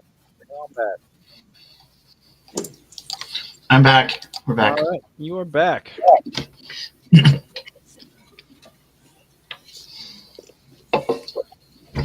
Okay. All right. The next morning comes. Did you guys want to hire a guide, or did you guys want to try and navigate your own way? I think we still. It's only a gold. It's only a gold and a half for the 2 mules and our buddy, right? So, I mean, Yeah. And you can get Stenwick back. Stenwick's available. Yeah. I'll right. cover that. Sounds good. Sounds good. We hand Stenwick, one of the shields. Okay. You're like, here you go, just in case. Right. Just in case. It's always just in case until somebody gets stabbed. That's what the shield's for. Put it between the guy who's trying to stab you, and then you don't get stabbed. I mean, yeah, very astute. All right. Tony, do you want to try and take the lead again this time, or do you want me to just? Yeah. I mean, you let me know if but hey, look, I'm not trying to put you out of a job. We like having. I don't think trying to put me out of a job. I'm not worried about that at all. I'm much more interested in. I'm here to help you out. If you want to try and figure out your way down there, I'll let you lead. But if you want me to take you, I'll you let me know if I'm doing it right. Yeah. All right. So this time you take off and you start heading in the right direction. So already he's like, "Oh, that's it's pretty good. It's pretty good." Yeah. All right. Well, this time we're heading the right way. As Go, Tony! As soon as we start heading out of town, I'm gonna pop that protected cannon and just start pulsing it until it basically hits the top, Okay. which should be pretty quick. Cool. Give me a round of perception checks. And go on ahead and roll that. And what's the reset on that, by the way? It's a bonus action. All right. Cool. It lasts for 1 hour. I'll just say that you finally just keep firing it off, and after about a minute or two, you actually do manage to maximize it, and it'll last for about an hour. And it'll take you.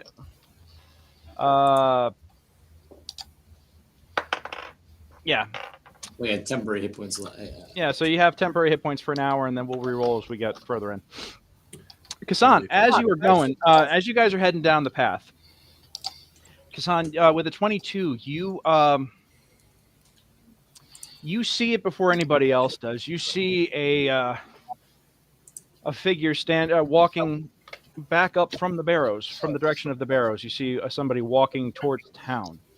Now, this is unusual for many things because, first off, you know that the Barrows are directly south of here. It's a 4-hour walk, and there's a lot of ground between one and the other to cover, but it's very unusual to see anybody coming back from the direction of where undead are most certainly seen on the regular first thing in the morning. Normally, people are marching towards town later at night, or in the afternoon. So this, you see a silhouette of what looks to be a long robe and a hat of some variety with like a wide brim. And this figure is just walking down the path. Brim of the hat pulled down low. Walking towards you, you do see what looks to be a great sword strapped to their back. And that their robe looks like it could hold other assorted weaponry and other things underneath it. You're not certain. Also, the robe kind of obscures what kind of humanoid it is coming your way. But yes, the figure sees, you can see them kind of like look up a little bit, and you can, you guys aren't making any sort of effort to hide yourselves. And they just keep walking towards you, or in your general direction. Yeah. I'm gonna at this point. I'm gonna send Al Capone flying towards him to check him out. Okay. Are we talking buzzing the tower, or are we talking about we're talking about basically taking a look. He's gonna take a look. Because as an owl, he doesn't. Okay. He doesn't provoke attacks. Sure. as Al Capone takes off, you see the figure stop. You see the robe kind of fall off to the side, and a crossbow is on his thigh, and he kind of pulls it out gently and just holds it out and waits to see. You could see that his head is tracking Al Capone. God damn you, Paul. As he does his loop, and he just kind of watches and sees it come back to you and land on your shoulder. I'm looking around for tumbleweeds. The swamp. You're not going to get tumbleweeds in the swamp, but that's kind of the general vibe that you're getting here. I talked with Owly, ask him whether it's going to be a human, what's going on with this.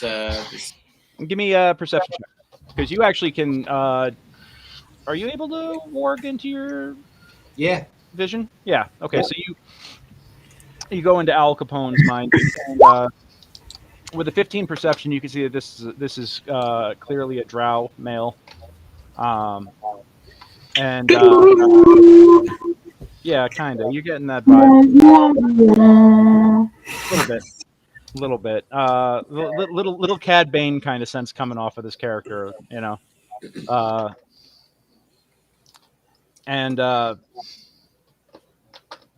So I says to the group, oh, that guy, he's a drow. I don't know if we've seen many of them. Like one of those, I would like say a dark Kassan. elf? Yeah. He's a ways from the Deep Road. Hi. I've never seen a dark elf before. No? All right. Hi, Mr. Drow. Is it? The Is that elf. the way? Icebreaker. Yeah, he's still standing. He's about 150 feet away at this point, standing there, just kind of watching. And y'all gonna move? Oh yeah, you said, yeah. We can get out of We're the Total Tonys. Who's yours? You okay? We don't usually see people coming out like in the mornings. You need healing? You're good? I'm good. Okay, good. yeah. You good? Yeah, we're Yeah, good. we're great. All right. Hey, Stemwick, You're not like a cursed being or anything gonna attack us or nothing, are you? Are you Renata the robber? No. I'm Miguel, Total Tony. Yeah, what Total Tonys? Are you Tony then that's I don't Vicky have that- no business with you. Oh, you a okay. bounty hunter? Okay. We see? Hey, we're not trying to poach your bounty or anything like that. If we see her, like, what does she look Give me an like? insight check real quick, Paulie. Yeah. Yeah.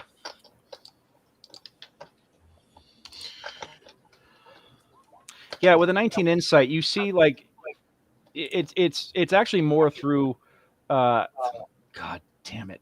It's more through Al Capone's senses, that those sharp owl eyes that you Jen, Paul got a familiar owl and he named it Owl Capone. I kind of want to fucking kill him. Like I want to rock until everybody dies this so hard. You do it. Yeah. Jen just gave you a cheer though, so yeah, so bravo. You give Anyway. the people what they want, you know? What's that? I'm not going to repeat that on stream. Okay. Anyway, it's through Al Capone's eyes that you kind of see his like eye just twitch just a little bit at mentioning the phrase bounty hunter. You get the feeling that he just that's pretty much a spot on assessment. Kind of what you get, but you have you seen her around? I don't even know what this gal looks like. Yeah. That's why I was asking you, is because we ran into this Mason the metal guy. Real bad news, but we took care of him. Didn't seem to have a bounty on him or anything, or any sort of reward. I mean, we're straight shooters here. We always try and keep an eye out for these underhanded types, because there've been a few of them around. Right. I'm sorry. Are you afraid of our donkeys? Is that why you can't squeeze by or whatever? We can move them a little off the path if you need. No, I'm just trying to figure out why you sent your bird by me. That's all. Are we gonna have a problem? Oh no, not at all. So you see, as you may or may not know, I don't know if you spent a lot of time. There's been like a lot of reports of like undead stuff around here, and especially down in the Barrows. So we were trying to make sure that you was an alive creature. Most people coming this way at this time of day aren't alive anymore. Yeah, exactly. I'll keep that in mind. Yeah. Anyway, have a good day. Bye. You got any tips? You see anything down there we should be aware of? The crocodile Czar is real good at town. So. Yeah. I don't go into dungeons. Oh. Gotcha. I thought I saw you. We saw you was coming out. Yeah, you don't got a big family around you. That's smart. Yeah, no. There's a lot of other stuff other than the maze out there. Gotcha. True. Yeah. I don't know. That's true. Well, there's definitely bandits preying on people. I don't think Mason the Metal was alone in his enterprise. No, there's a lot of 2-bit criminals and thugs. Some of them have got either the brass or the stupidity to try and hide out in the Barrows at night. Yeah, that Mason guy, he was like a solid 6. Yeah, I don't give a sod about Mason. He's dead, right? Yeah. He's no good to me. But if you see Renata, what does she look like? 'Cause she probably doesn't like go around if she's got a price on her head. She's probably not going around like saying, "Hey, I'm the chick with the price on her head." Yeah. I'll put a poster up at the early grave. Oh, gotcha. If you excuse me. Oh yeah, absolutely. And if you ever run into a band of bandits that you need more hands for, like we anyway. Nice meeting you. What was your name?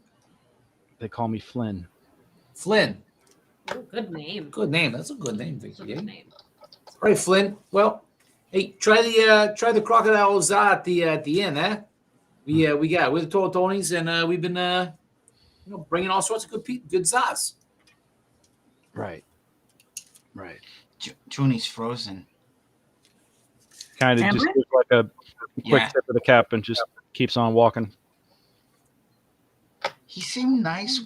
So after he's out of earshot, not while he's in earshot. That would be too classic, me. But yeah. So I don't know. He seemed fine. Why do these drow guys got such bad reputations? I don't know. I mean, probably because they're just different, and like sometimes people are weird to us. Yeah. They don't know Most us. of them live underground, and there's not a lot of good stuff underground, Mikey. Well, that's true. Yeah, I guess I wasn't really thinking about that. Oh, they live in a rough neighborhood. Yeah, people always think people from a rough neighborhood are bad. Yeah. Lauren. You guys. I'm assuming Stenwick is like we should keep it going if we want to. Yep. Get down there and Great. do anything of Let's go. significance before we run out of daylight.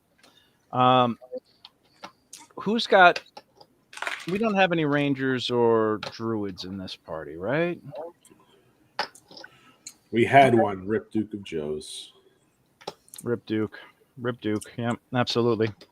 Press F in the chat for Duke of Joe's. Should I multi-class in Ranger now? Yeah. Every level, take a new class until you have them all. Oh my God, I would. Part of me would hate to see that, and part of me would love to see like a 20th level character with like all level 2 abilities.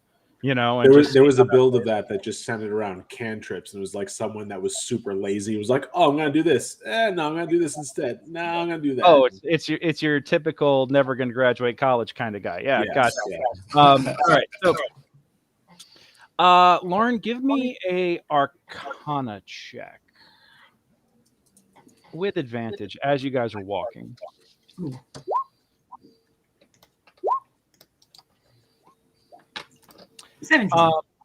17. All right. As you guys are walking, it's been a few days since you last took the path down, and right around where you had that encounter with the lizard folk and the froglings, it looks like a storm had blown through. You could see that the swamp is kind of messed up. That a couple of trees have been struck by lightning and had caught fire. And let's do a group survival check real quick.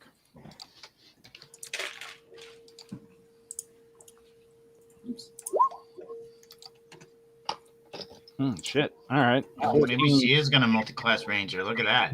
All right. I will tell you this. 14, 21, 22, 18, 13. Lauren, to start with, you guys have encountered Fae in this area, so you know that the barrier to the Fae realm is thin here. Lightning plus magic can sometimes equal dangerous things. And yeah, it's really weird, but as you're walking down this path, you could swear that you see a gigantic bush standing close to the path that wasn't there before. Oh, jeez.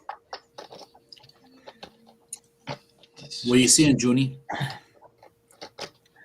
Do you guys remember there being this big old bush here?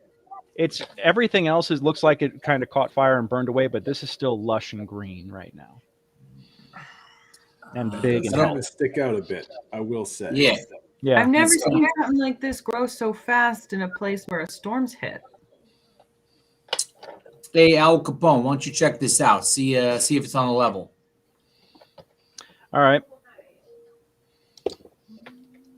You send Al Capone out, and what do you want him to do? Just do a flyby? Yeah. How close do you want him to get? I want him to. He's got pretty good vision, so I mean, him get within like 20 feet. You can keep, keep him What's above. his, what's their wisdom bonus? Let's see. Yeah, he's also got his temp HPs. I think it's plus $3 to all perceptions, etc. Got it. All right. Well, I botched anyway. So he kind of does. One perception stealth of plus 3. Got it. Okay. So is everything okay? Yep. Oh, no, he's not. Hold on a second. Yep.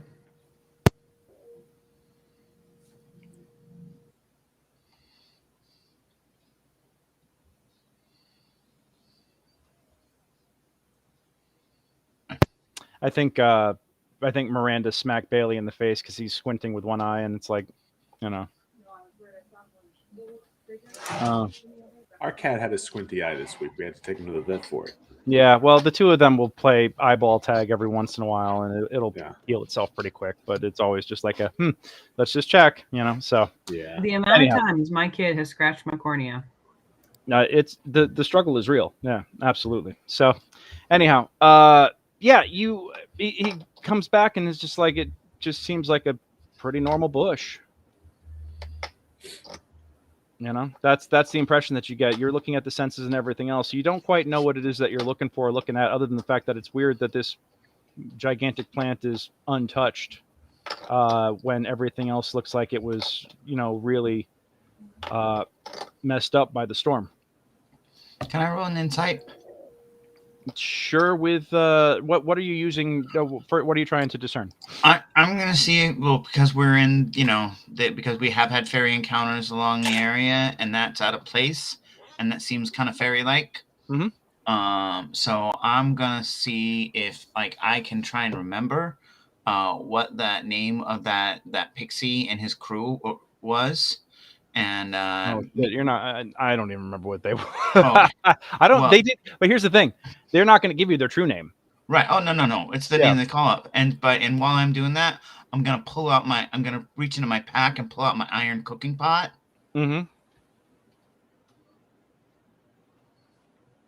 And grab it by the handle and use that as a flail. Be like, Or at hey, the very least, a shield. yeah, hey, if you're those pixies again, and you're here to mess with us, like, well, I mean, we got a little bit of food. I ain't got any good candy, nothing, any new stuff. But I ain't looking for a fight. But we'll fight. All right. I'd rather just trade. There's no response. Okay. All right. It's probably just a bush then. Junie, you've got check your DMs in roll 20. Yeah.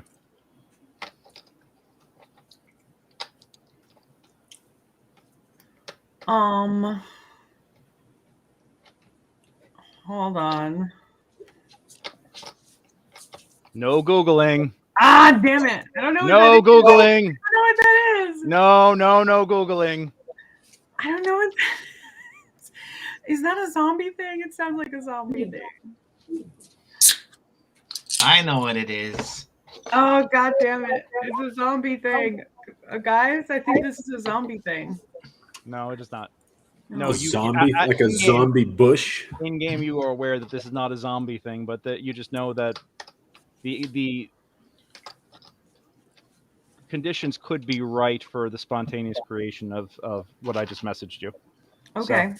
Kieran, Guys, did you say zombie bush? Is this something that we need to be worried about fighting, or what's the was something we give a gift to, or something that like what do you think this thing is? My suspicion is that this could be the beginning of a shambling mound.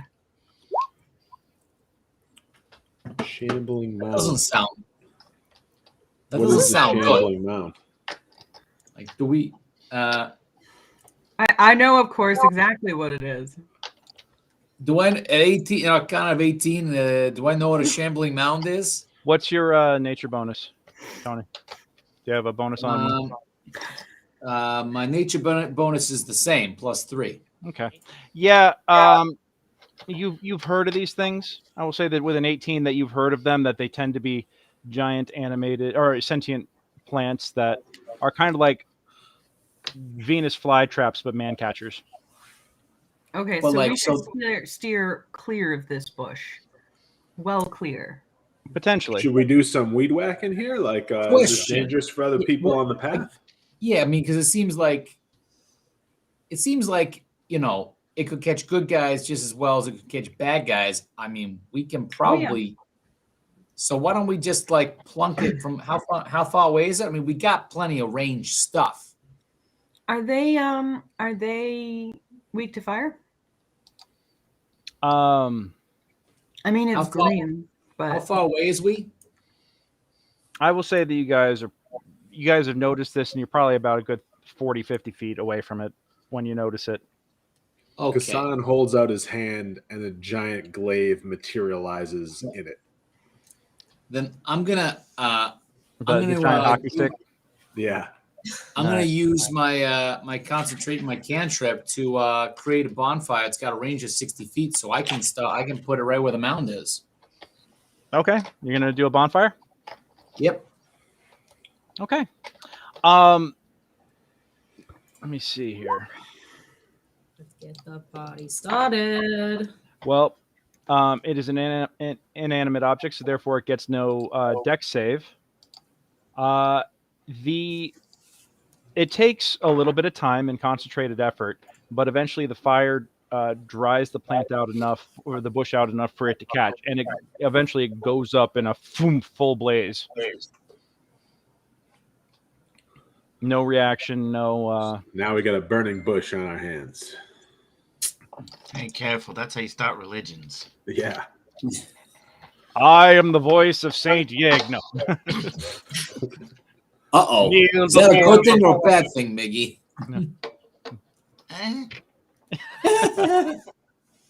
Who So is it? So it appears. So it appears. It goes up, and it goes up pretty good, and it does not seem to have any sort of animate reaction or anything like that. You guys just rolled really well and managed to spot this thing before it was actually fully grown and would become a problem. I was hoping that you wouldn't notice the booby trap set, but good rolls. So, yeah. So you guys do manage to do some weed whacking, and after a little while, it does actually burn away. You're feeling pretty confident, though, that once it's caught, that as long as it's not reacting or lashing out or anything like that, which it is not, that this will burn down on its own. And considering that this is swampland, it's not terribly likely that you're going to wind up catching everything else on fire. Yeah, there's a giant hearing swamp fire, like forest fire. It just doesn't. Yeah. Yeah. So you continue on down to the Barrows. they happen. They definitely happen. I mean, Jake there's caught pockets of fire in the in Minnesota, and there's a lot of water, swamp gas swamp, refracting there's off a lot of Venus. swampland around the lakes, and they actually had to learn, like they have to take like special canoe lessons to go around the fire to dig it's I don't know, it was crazy. Tell me more.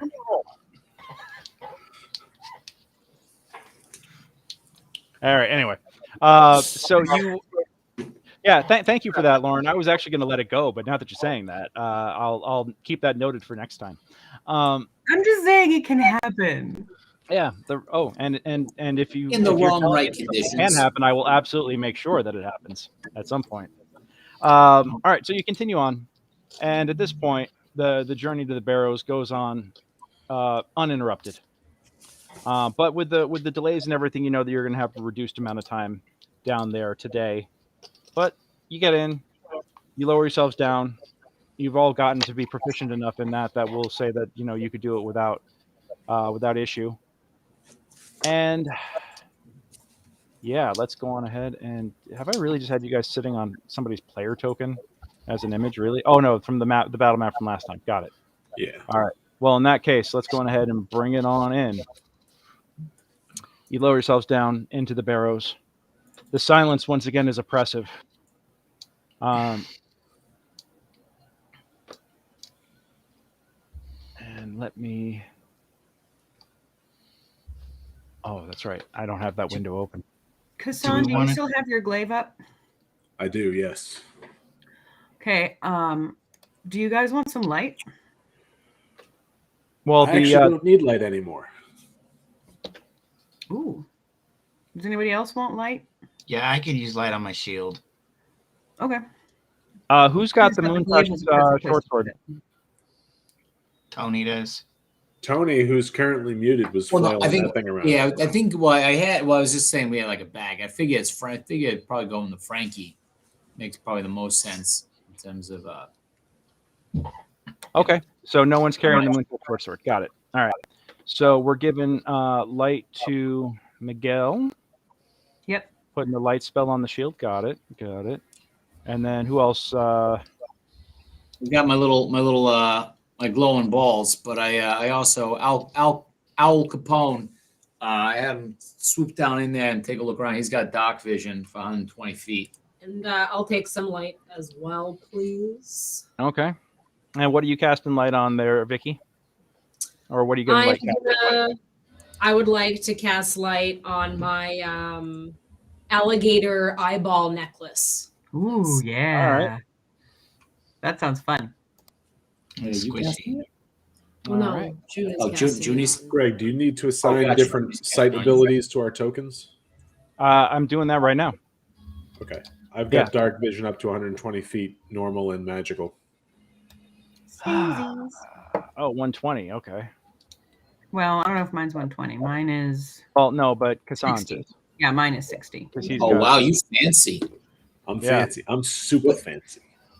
Wait, what'd you do? Was this because you got And some Tony, you got your 2 balls? Yeah. I got my 2 balls, my glowing balls that I rolled down there.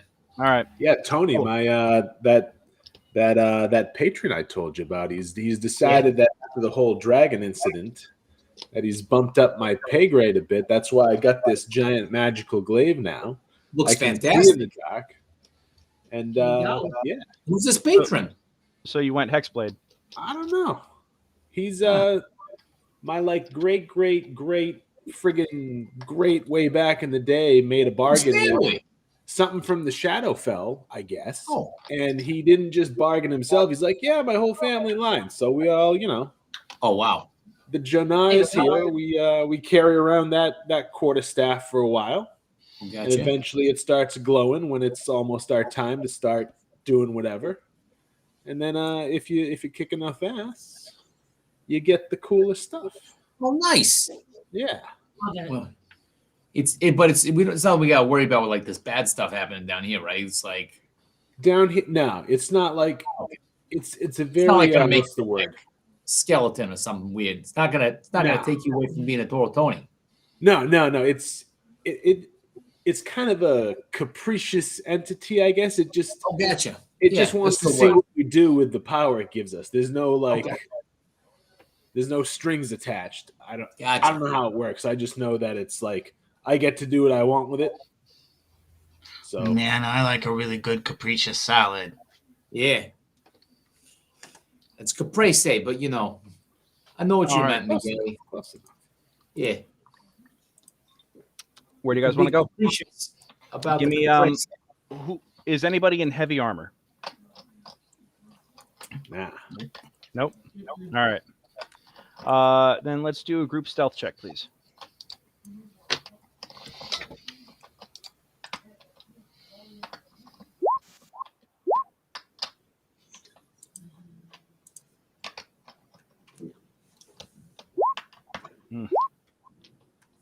Okay. Oh wow. Cool. Generally successful. Where do you guys want to go?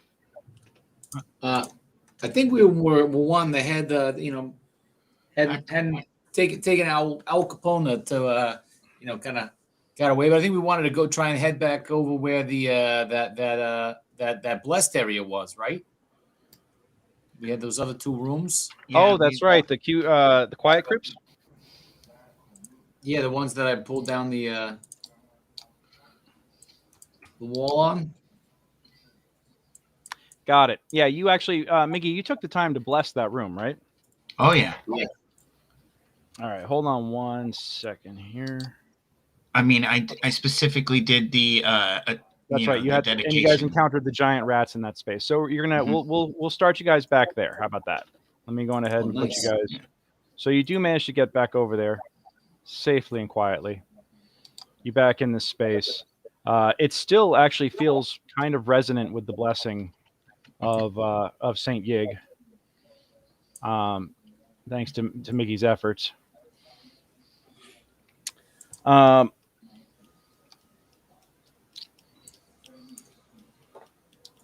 And yeah, you found the molded half-rotted tapestries in there, and you found the silver locket, as I recall.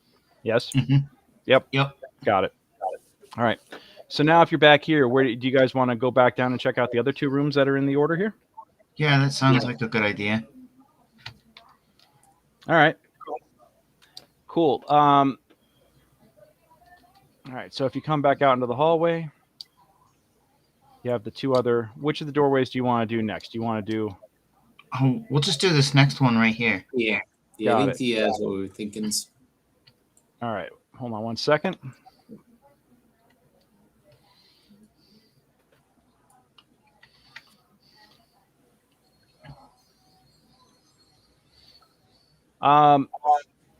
Mike, give me a perception check real quick.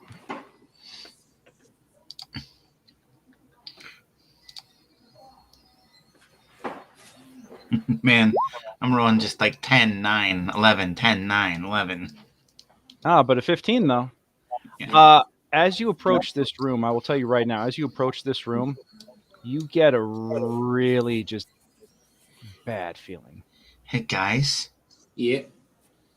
What's It's up, not- Mikey? there's some no good in there. All right. I'm gonna pop my so I'm gonna use a spell slot to create my fire cannon eldritch cannon. I'm gonna say, hey Miggy, you're probably gonna be near the front. Let me put this on your shoulder. And be Oh, good. what's Besides- our? Do we have any temporary hit points? Yeah, you got 11. Everyone's got 11. Yeah. You remember. Well, I haven't really showed you. So these are like my my mechanical buddies. These eldritch cannons. This guy he breathes fire. So if there's anything that's like trying to hurt us, he's just gonna he's gonna be right there. He might move around a bit, but he's an honorary total Tony. He's he's like. Mhm. All right. I'm gonna give it to. I'm casting that, and I'm giving it to Junie, Kassan, and Vicky. Okay. Thank you. All right. Thanks, Mikey. And then I'm gonna stick here, and I'm gonna guard Junie real good, and let's go. All right. All right. I've got my longbow, which has my fire rune, and I've got my crossbow. my crossbow and my fire rune. What Okay, so what kind of bolts are you loading in there? I am loading. I'm gonna load the. We have the Yeah. ones from the The blunted ones, or so for skeletons, or for like the blunted ones, or the pointed ones. I'll start with pointed and have a blunt ready to go. Everybody should always have a blunt ready to go. Yep. Heyo. Agreed. Yo, agreed. all right. Who's opening the door? I can do that, Anna. I'll be right All behind right. him. You guys, we doing this let me quiet or we open doing the this door. loud? So it's my Oh, wait. action. Oh wait, if you're up near the front, actually, then I'm gonna take my Eldritch cannon. I'm gonna put it on Kassan's shoulder and be like, hey, think of this as a shoulder. It's a shoulder cannon. Don't worry, it'll move around a little bit, but it's So it's a little just buddy so we're clear, I got a metal mask on and I got something on my shoulder shooting energy bolts. there. Yeah. Oh my God! So you're looking like like the it. Predator right now. Is I what like you're telling it. me. Yeah. Yeah, that's a good We're look. have It's a to good look. update this player token for next game. Yeah. Oh, All right, God. I kicked the You guys. fucking door open. Just All right. bam. You smash the door open. Hold on a second. That is sir not appearing in the session. Getting rid of that one. Yeah, getting rid of that one. Getting rid of that one. And getting rid of that one. Cool. Just the 5 of y'all. Great. Okay. And When I zoom out, it always looks like your turtle. Vicky is wearing a red like airborne beret. I don't know why. Yep. It's my brain. No, my brain. I agree. all right. Give me let's roll for initiative.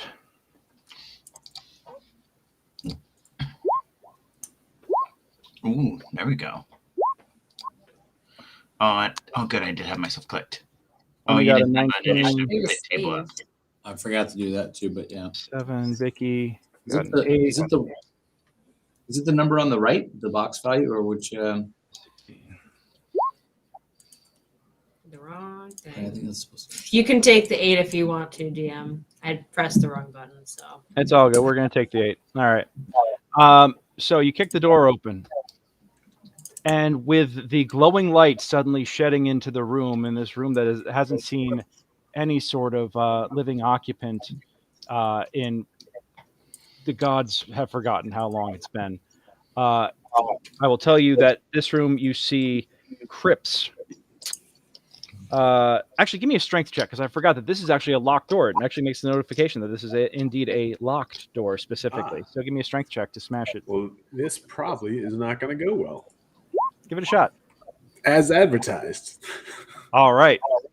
Yeah, my fault for screwing that up, guys. Sorry, that is a locked Whoops. door. But I'm going to say that, yeah, you try, Kassan, you try doing that. All right. Vicky tries taking a shot I at it. moved Yeah, myself back with the kick. you both are making a lot of noise with these kicks. Yeah. I only get good one. Excuse me. Holy shit. Tony is like, oh, no, Miggy is like, all right, hold on. Let me show you how it's done. And you kind of get up. I get a flying shell at it. You give it a flying shell, and you smash the door open. And inside the door, you see a number of stone slabs. They've all been disturbed. Stone slabs and crypts in here. And then but very quickly reacting to the fact that there is now a living creature standing in this room. You see a number of bodies starting to rise out of crypts and come crawling out of the walls. Skeletal hands and figures start appearing. Seems about right. Yeah. All right. And yeah, even though the splintering of that wooden door created a very loud sound, it doesn't appear like it has drawn any attention yet. So, top of the order. Miguel, you're up. Yeah, so you've taken your move. Yeah. And you come inside and you see all these skeletons starting to move about. Yeah. So I am way out here in front like this.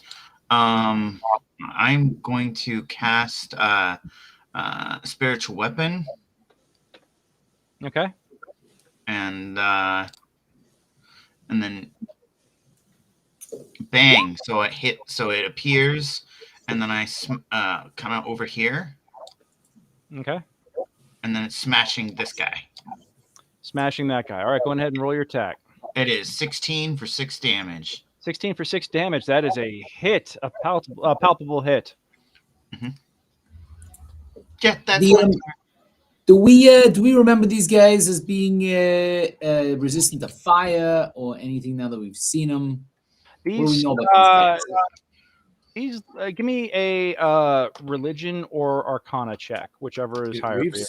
We've seen greater effect against skeletons with blunt weapons. That's why remember that's why you made the blunt crossbow. Oh, I remember that. Yeah, but I don't know. I don't think fire is gonna. I was just wondering whether there was helps. remember whether there's any resistance because there were the blue gem skellies. They were resistant to fire. All right. Well, are you guys? Yeah, you don't see any blue gems on these guys. With an arcana of 9, you don't see any blue gems on these guys, so you know that that. But then again, you've also seen some of them that had blue gems previously rise up, so you're still not 100% certain what it is exactly that you're dealing with at this time. Gotchas. Yep. So, but the spiritual weapon and its force damage do ring true against this skeleton, and you actually hear like the satisfying crack of energy on bone, and you see bone chips and stuff break away as it looks like part of the rib cage just got smote. Yeah, so that would bring up Junie. Oh no, Tony, you're up. Okay, is Mickey? Are you staying right there? I mean, if I move, I'm gonna get attacked. Yeah, I'm just asking. Yeah, I'm just asking. Okay, so what I'm gonna do is the one that Miggy just hit that had some damage on it. Mm-hmm. That guy, I'm gonna toll the dead. So, okay. Why is it not showing my? Maybe let me try clicking on seeing if it shows both. Yes, it is. Yeah. Ask me a question of Rose. Oh, why isn't it rolling? Roll.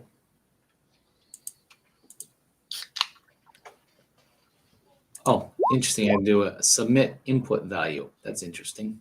Interesting. That's new. Okay, so I got a wisdom save or take 3 necrotic. Yeah. And while that's happening, as my bonus action, I'm going to have my Eldritch Cannon pop off of it. Can move 15 feet, but it's going to pop up onto Miggy's shoulder. Okay, so I made it. By the way. Nice. It's gonna the Eldritch Cannon is gonna transfer from Kassan's shoulder. It's gonna walk on over up onto Miggy's shoulder, and it's going to create a 15-foot cone of fire, trying to hit miss the guy on the top, but trying to basically do a diagonal cone of fire, hitting those 5 other jabronis to the south. Yeah, you could get all 5 of these guys. Yep. And let me just so I think here we are. Artificers are OP. What's that? Artificers are OP. I'm just saying y'all are broken as shit. That's all. So let's see. So it's a 2d8 fire damage. The DC is Dex 13. All right, so I got to make 5 dex saves. And is it save for half or? Yeah, save for half.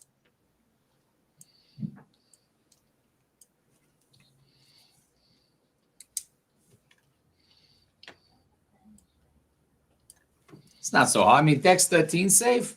Yeah, so he's channeling your magic, right? Is that what he's doing?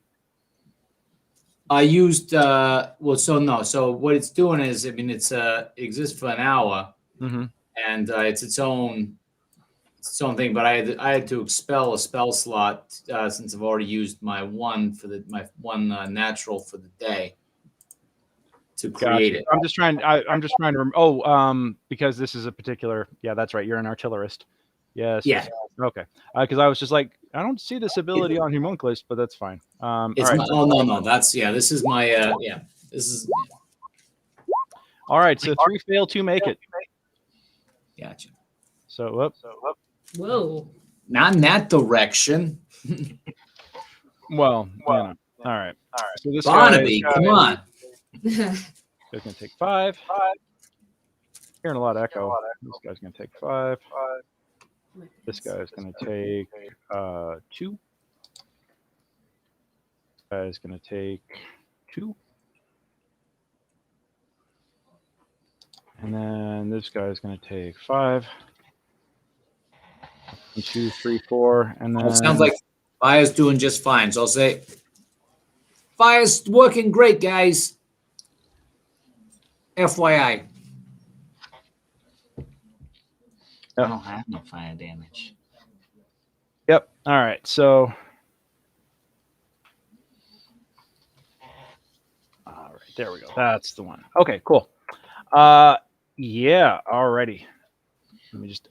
I gotta get these tokens all synced up again because it's driving me nuts to try and keep. I'm just going to keep track in the tabletop.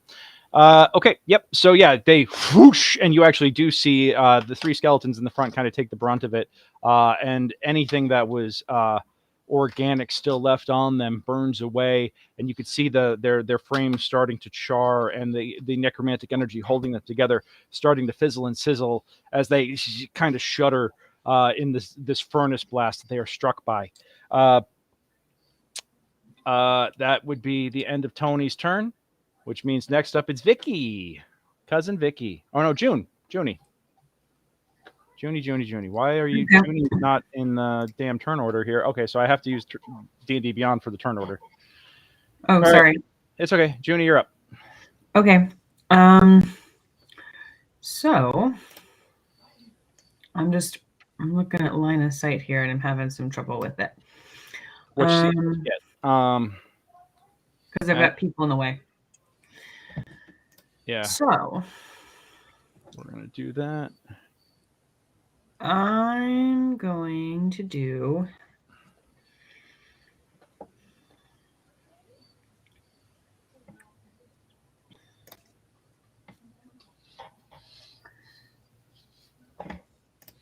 which of these guys are dead? Are they all alive still? They're all alive still.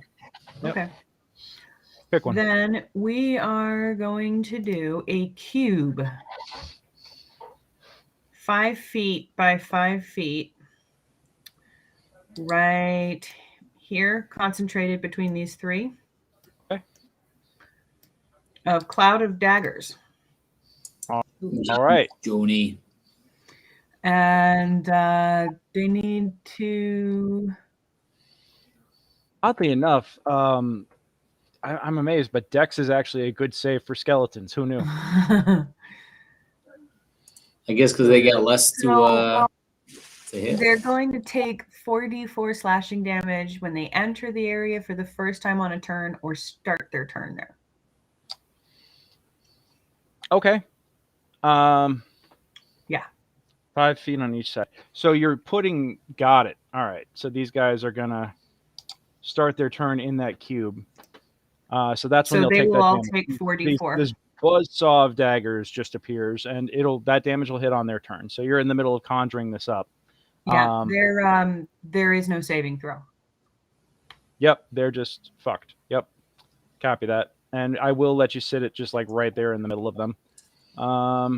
That is amazing. I did not know there was no saving throw. Junie, you're always beautiful, but right now, you're beautiful. Yep. And it lasts for concentration up to a minute. It's a cloud of death. Yeah. Is That's that a what level spell is that, or is that a cantrip? That's second level. Oh, okay. Trust me, second level. Okay, good. 'Cause I was gonna say if that was a cantrip, That's some shit, man. Let me tell you. Yeah, that's not a cantrip. That is definitely not a cantrip. All right, Okay. Vicky, you're up. But how long is a minute? That's 10 rounds. Yeah. Concentration up to 10 rounds. Right. All right, cousin Vicky, what you want to do? Oh, that room is so small. Okay. I'll hang. Mm-hmm. And So were you switching over to Warhammer since you're going in? well, I can't really. So on my end, it looks like I'm not able to shoot into the room.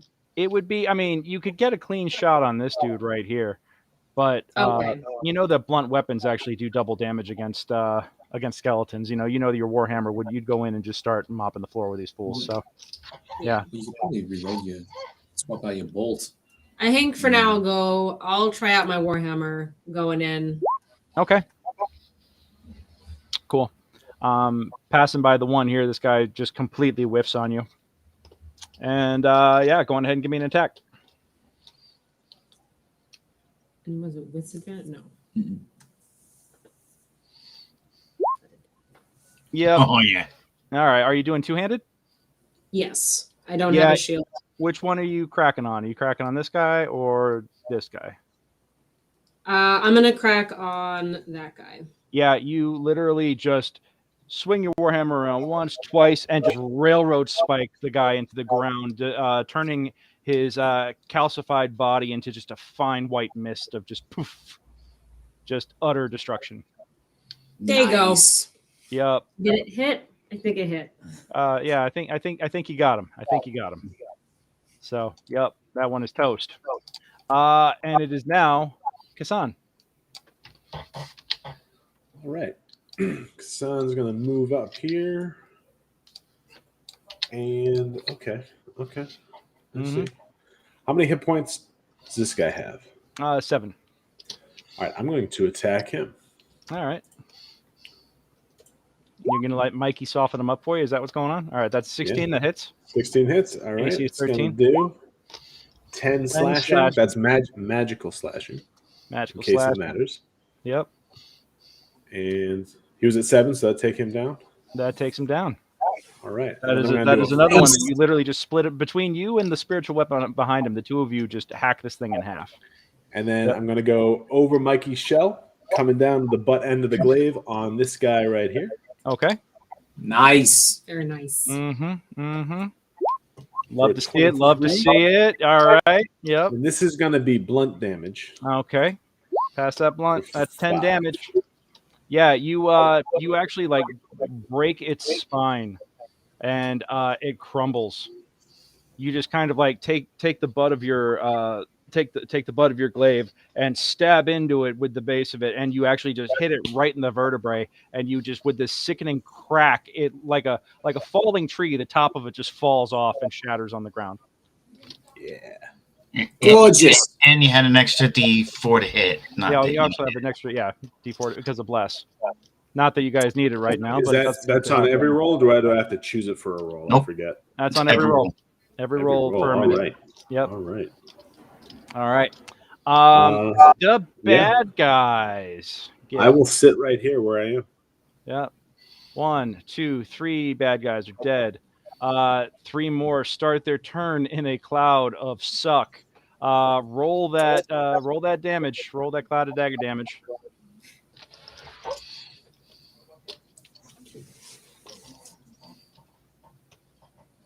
What was it? 4d6, Junie? 44. 4d. Yeah, let's do 44 damage. Go on ahead and give it me, Junie. 13. Holy shit! All right. Is it plus your spell casting? That's for I believe. Nope. That is 44 Each slashing damage creature. when it enters the spell area for the first time or return. Yeah, per creature. Yep. They get obliterated. I mean, just dead. All the way Dead. And dead. Yeah, all Can I- 3 of them just Can I completely move just. it? I can. No, it feels centered on a Does it point just which live is there? range. It just lives there. It's just a trap. Yeah. Everybody watch yourselves. Yep. All right. So the one remaining skeleton at this point will take out its short bow and take a shot at Kasan, you moved out. I see. Yes. Did you move out of the room? I moved up. I have 10-foot reach now. Got it. All right. Cool. So you're still in the hallway, is what you're telling me, and you were stabbing in with the reach, or? Yeah. Okay. All right. Well, I'm going to take a shot at Vicky with my short bow because that's about all I can do. 13 ain't going to do shit. Okay. No turtles. Yeah, I'm going to just say that you guys dust them, like from Wait, just... but I wanted to go over here and throw him into the cloud of daggers. Okay, I will allow that. Yeah, so go on ahead, and you just want to run up, Go, grab nigga, him, go. toss him into the cloud? Yeah. Give me a strength check. Oh, strength check. Sorry. Ha! Not good. Yeah, it sees you coming up, and it drops its bow, and it's like, oh, you want to wrestle? You want to wrestle? You don't realize, but this is the skeleton of Ric Flair, and it kind of gives you a chop across the chest and a woo, and But I moved my spiritual weapon over here and hit it. okay. Yeah, and suddenly your spiritual weapon looks like a giant steel chair. All right, go on ahead and roll that attack. Yeah. One spiritual weapon. I have to roll it from my.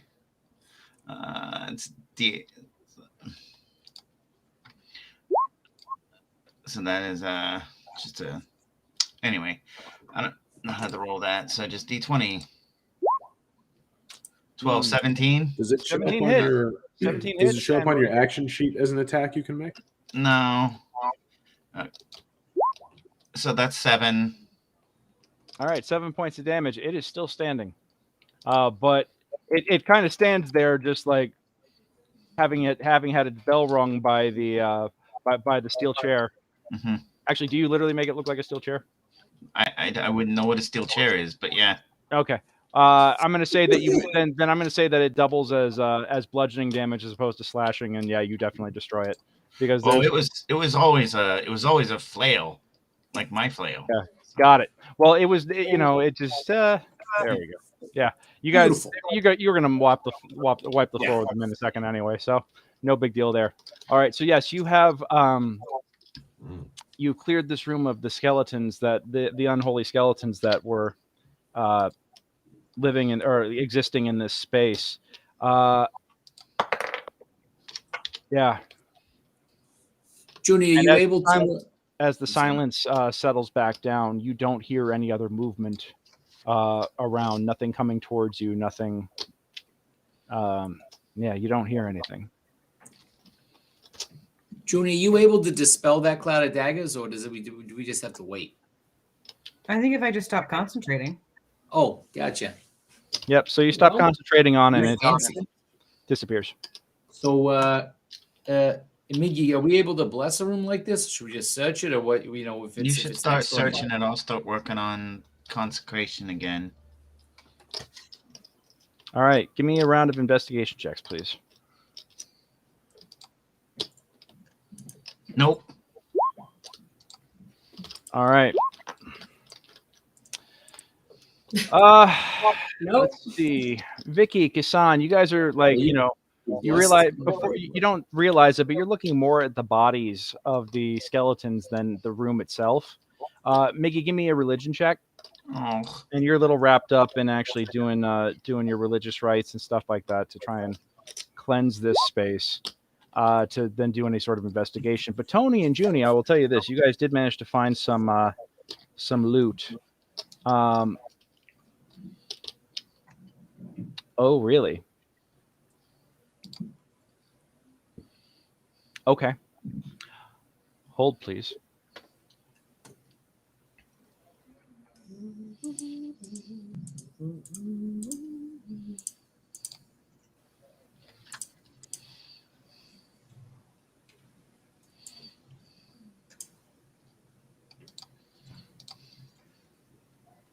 Oh, damn. Okay. Is it a lightsaber? Someday it will be. Hold on.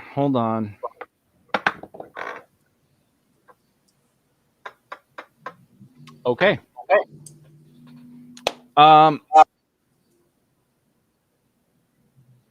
You find within the sarcophagi You find a pair of platinum necklaces that looked like they were once around the necks of the previous occupants. You also find elsewhere a bag full of 400 silver and another bag full of 400 gold, or 200, 20, 400 silver, 20 gold. And then you find a small vial with a liquid in it that you're not quite sure what kind of thing this is, but the liquid still looks good. And you find at the bottom of a one of the crypts a stone tablet.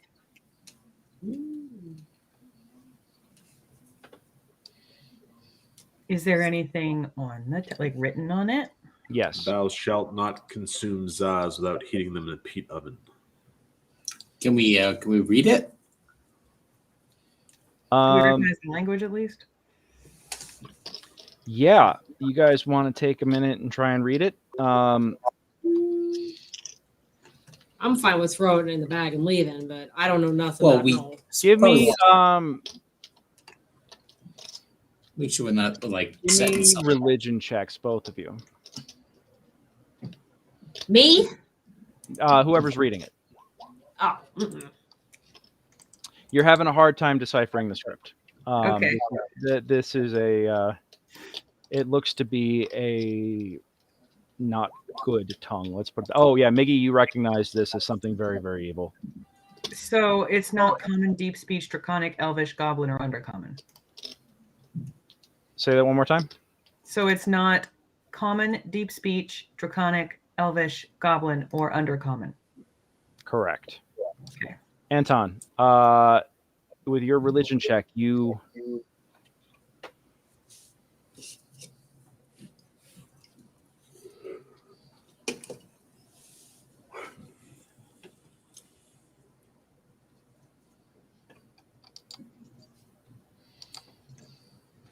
all right.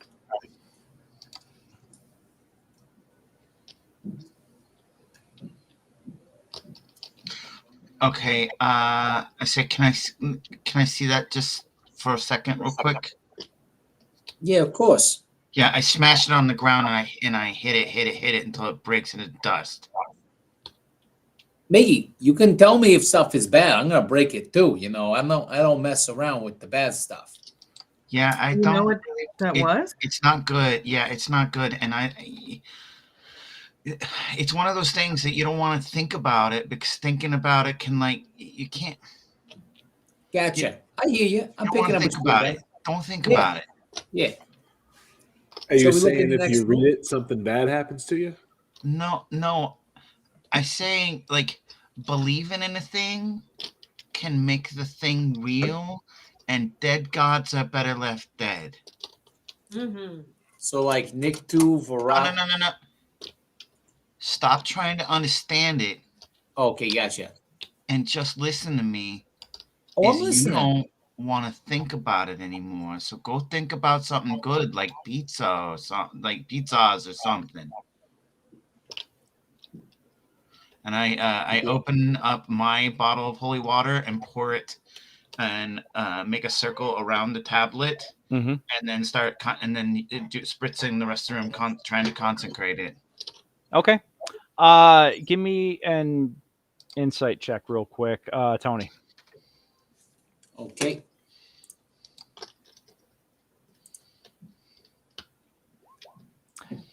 Yeah, you've never seen your brother this dead serious before. Yeah. Yeah, number one. Number two, as you guys, as you splash the holy water onto the tablet, nothing happens. It was just a tablet, but clearly whatever was on there was very upsetting. You can be okay, Mickey? I'm fine. I cannot think about things if I don't wanna. Oh, good. So should we check the next room? Yeah. But you think about things all the time. Oh, I got plenty of other things I can think about. Good. Yeah. Yeah. Like right now, I'm thinking about how to do like different sort of like holy water squirters and things for you. Like we're taking Well, for Pick it fuck's up. sake, are you guys come down here armed with super soakers full of holy water? I don't know about that. That's really expensive. That's a lot- that sounds I'm not expensive. sure. I'm not I'm sure gonna be Gig would be cool dropping with that.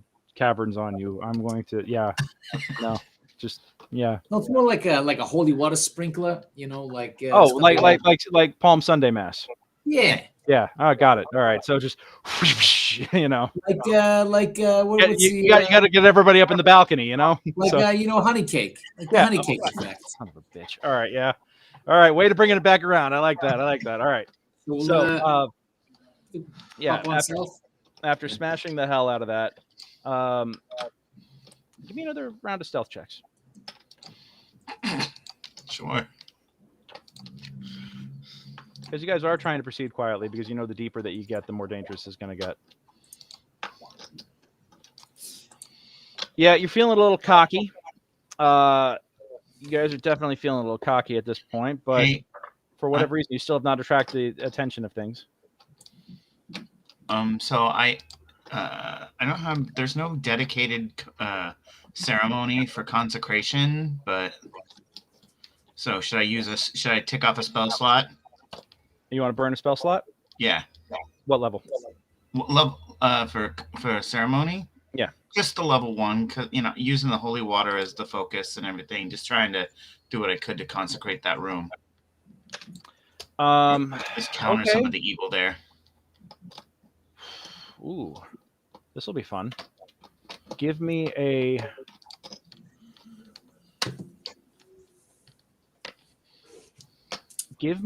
a spell attack roll. Okay. Okay. All right. Give me a spell attack roll. So this is going to be +5.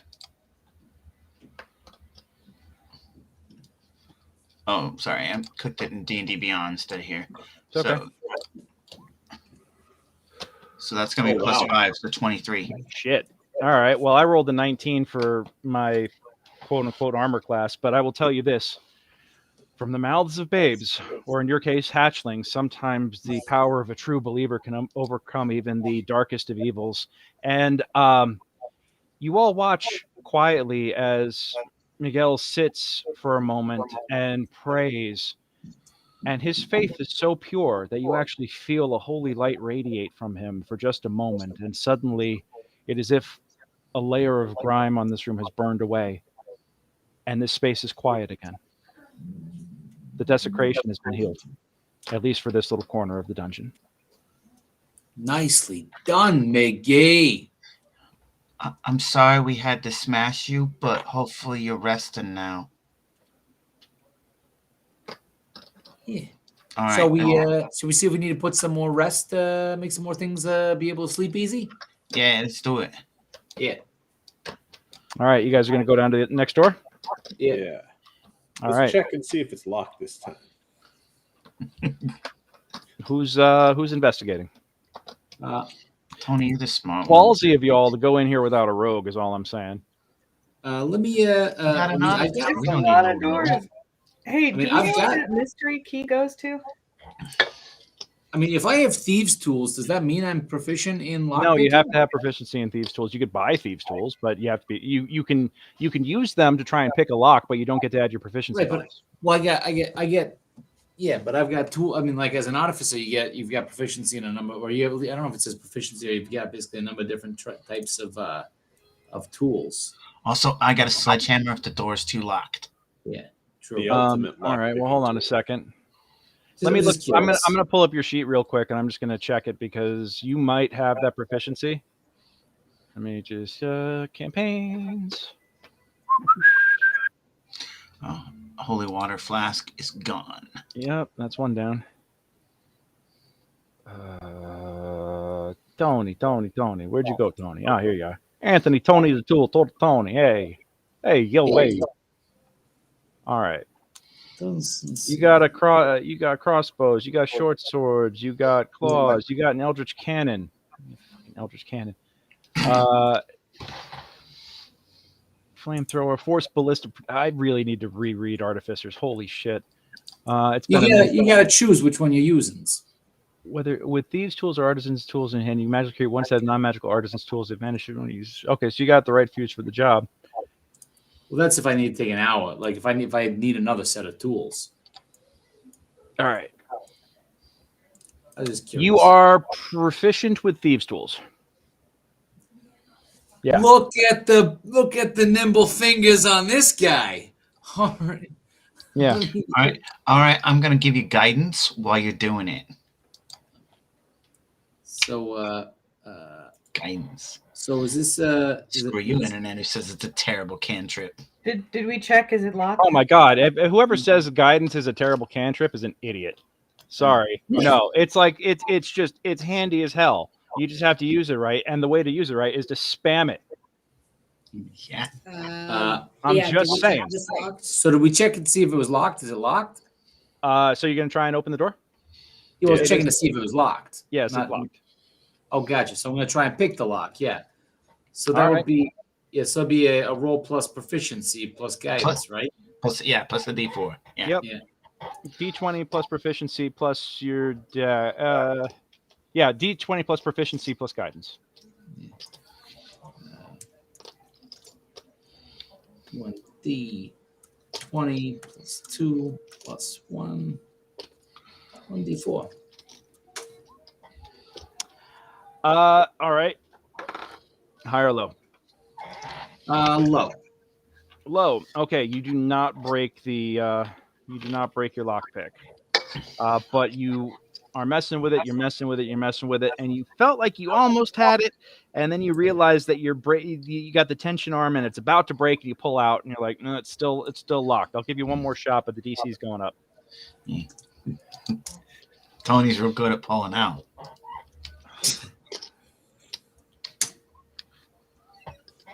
All right. This time you thought you had a good feeling for it, and this time you adjust the placement of the tension arm, and you start working the rake back and forth. And with that adjustment, you have just enough range on the tension arm in pinning it down and holding it, and you're raking back and forth. And finally, yes, you actually do manage to ka-chink, pop the lock. Excellent. So I move away so that we can stack up and be efficient. I'll go in first because I'm the tankiest. All right. So, Miggy, you're going to open the door? Yep, I go in. All right. You open the door.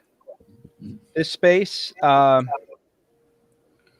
go give here. me a round of insight checks, please. Or no, perception. No, it's not good. All right. Well, Miggy, the first thing you notice that this is another set of crypts, just like the previous rooms. Mm-hmm. Unlike that previous room, there's nothing. There are no creatures living or dead rising up to greet you in this area. Okay. I will tell you that these are quiet crypts. Yeah. These people are at rest.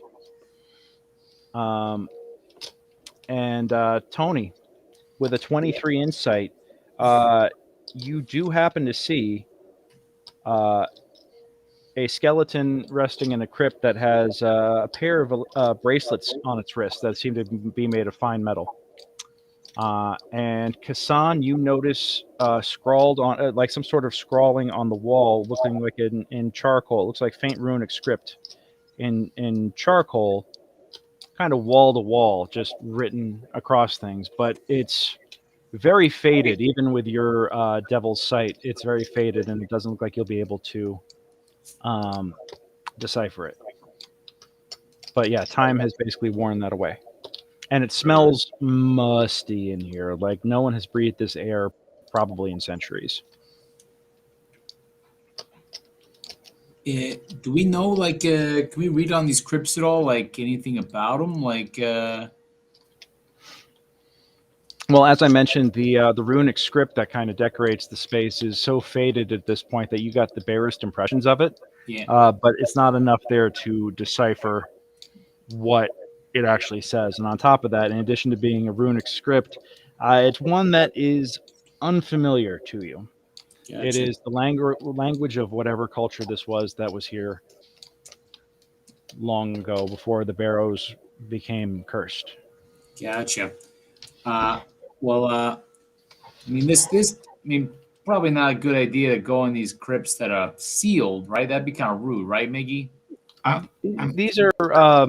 These aren't sealed. Some of these are just holes in the walls that that bodies have been placed into, or that are now skeletal at this point with time. I mean, it's not the best thing, but like I don't know. I mean, they could be cursed or not. It all depends. I don't know these people's cultures and what they hold sacred or not. Good point. Yeah. Kind of thinking though, maybe see what's here. I mean, like people are coming down here.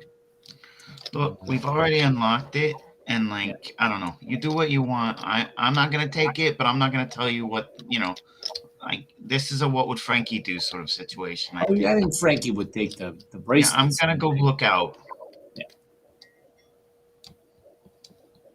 I mean, we take a look around. I'm gonna go be a lookout because that's what I should do in this situation. Yeah, be a lookout. Do you take the bracelets? They're against the skeleton against the wall. Yeah, we take the bracelets. All right.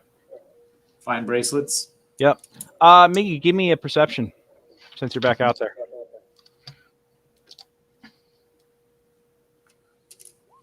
All right. You have the light on your shield, and as you can see, as you start looking out down this hallway right here, with a 15, you actually notice that there's a wall sconce with a torch in it. The torch is not lit, but there is a wall sconce with a torch in it on this wall right over here. Hey guys. Oh, pardon me. I'm on the wrong layer, so you're not seeing my ping. There's a right on the right there. You see a torch in a sconce. The torch is not lit. Hey guys. Yeah. There's a torch over here that's someone in the wall. Someone's been here since we were here. Okay, I'm coming. All right, I'm gonna Yeah. I'm gonna go hop around, check it out.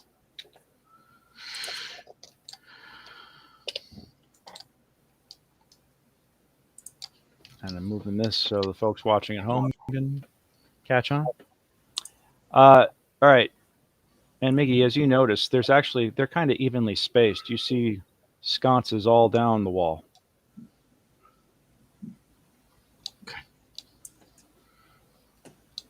Okay. Well, who just leaves perfectly good torches in the wall? Are the torches still hot? Or are they cold? Give me a perception. Are you walking up to examine them? Oh, hold on. I will say, Miggy, real quick. Yeah. As your first step towards them, they all ignite. Oh boy. Oh, there's some magic stuff going on here. 1, 2, 3, and also on this side, 4, 5, 6. This entire way here is lit up. And what you can also see is that further south, because I don't have... I'll just do this. Yeah, I'll do... You also notice that there is debris back here, as if something had busted out a long time ago.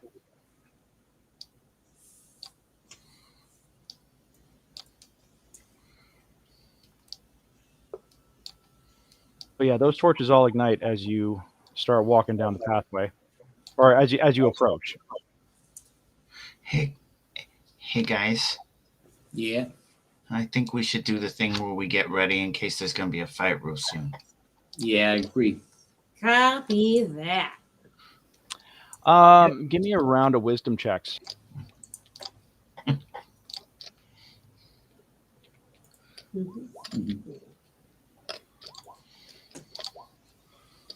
Hassan has a rare moment of clarity. Hassan has a very rare moment of clarity and realizes that sun's starting to get low, big guy. The guy's not for nothing, but it's getting late. Yeah, this feels like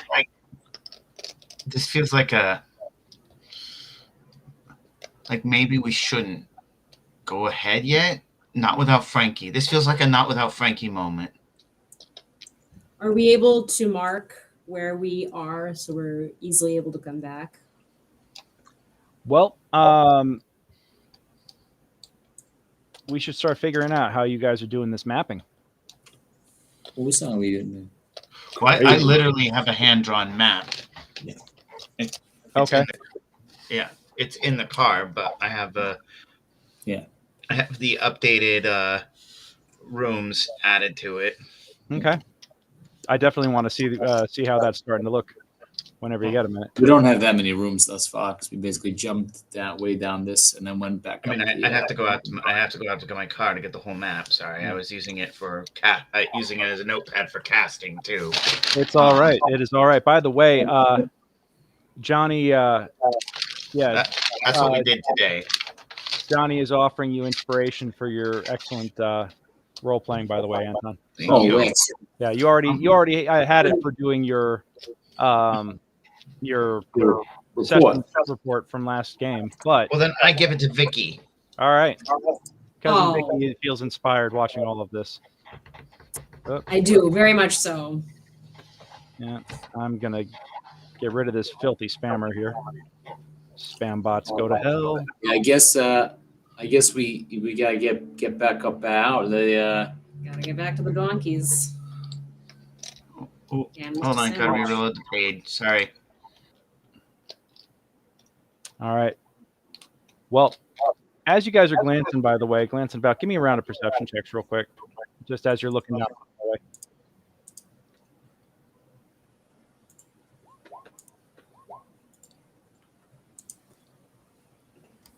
Finally, geez. All right.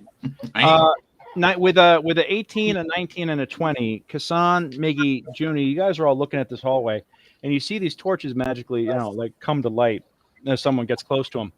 You notice that this pathway seems to have large patches of black soot across the walls and floor. Oh no! Oh, traps. Well, yeah, that doesn't sound great. I step back here, and do the torches go out? They do not. What about now? They do not. Okay. Yeah. I'm gonna. Well, this. You're I take one of you my. still see the flickering light from down the hallway. Guys, come away! We gotta see where if the torches, if they go out and come back on, go out, come back on. If it's a time thing. I'm gonna take one of my non-glowing ball bearings, and I'm gonna toss it to where the pile of ash Oh, is. don't do that without moving. It's pretty kind of like all over the hallway. Oh, it's all over the hallway. Yeah, but you toss it down there, and you hear it tack tack tack tack tack tack tack tack, tack go rolling off, and nothing happens. So it seems like it's not that sensitive. If there's a trap there. I pop back up to the room that had all the skeletons in it, and I grab like kind of like the most intact like rib cage and head I can, and come back and try and basically sled one down. You just laid those guys to rest. Scatter, scatter, scatter, scatter, scatter all across, and nothing happens. Oh boy. Those ones were bad, though, I thought. Well, but we laid them to rest. Now I gotta go get it. Ugh. No, you don't, Miggy. We'll come back. Well, you consecrated the room. They could have been bad guys in there before. They were buried with that bad. Miggy, do you go and get the skeleton? God. Prosciutto. Wait. Prosciutto. It's a safe word. Wait. Okay, I have an idea. It's not a great idea. Miggy. Frankie Okay. would say. All right. Yeah. But you know what? Frankie's not always right about things. Yeah. Okay. Look. You consecrated that room. That skeleton there that was buried with an evil thing. It was deep down in there. I pull out my rope. Uh-huh. and I tie it around the cannon that shoots all the fake hit points. Uh-huh. All right. That one's gone. Well, actually, Huh? hold on. Here's what I can do. I'll take. I'll Use take your owl. I can use. I don't have to use my owl. I can use my cannon. So I have my cannon can walk. Mhm. I send it down to basically How heavy is your cannon? my. Let's see. The Eldritch cannon would be tiny, basically in size.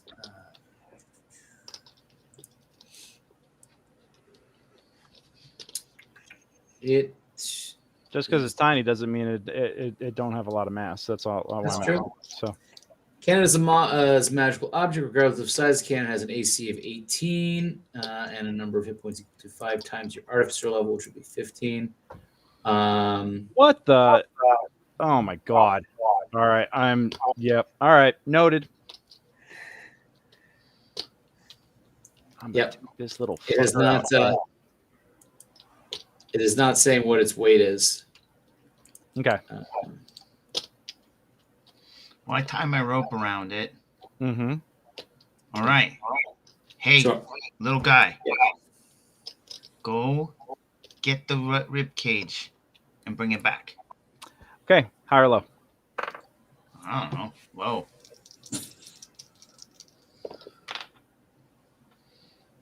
Okay. This is the homunculus, or is this the cannon is its own separate thing? This is the cannon. Eldritch cannons are their own separate thing. They can be created. Yeah, that lasts an hour. It's like a one-man army. All right. Yeah. Uh-huh. Okay. Yeah. No, fuck you. God. All right. I'm gonna need you to start dropping tokens for all this stuff just so I can keep track of all this shit.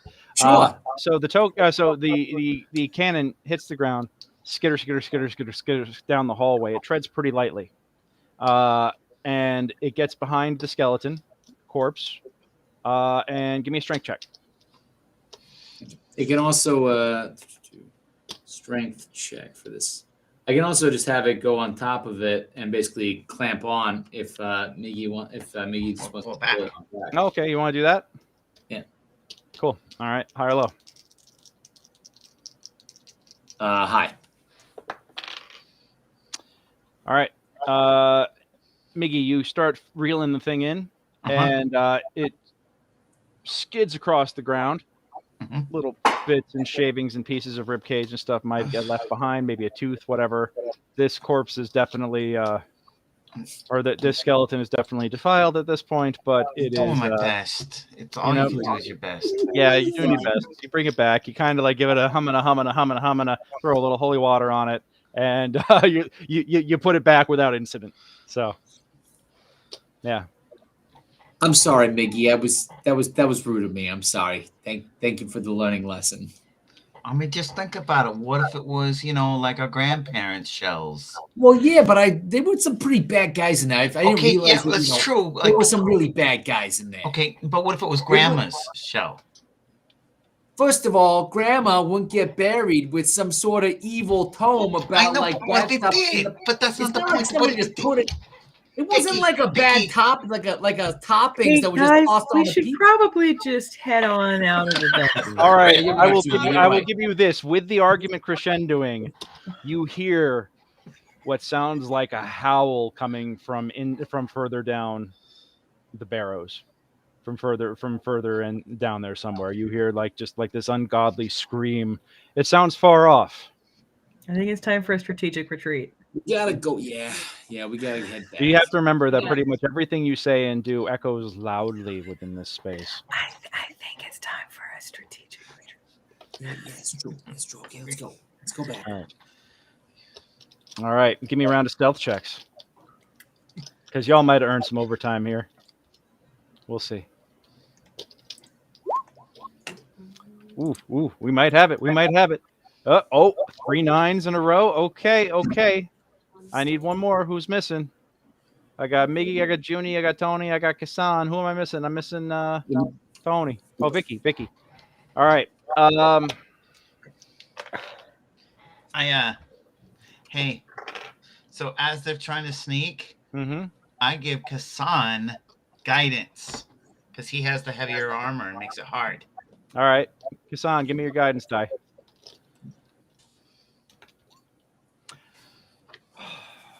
you just managed to get out without alerting anything else.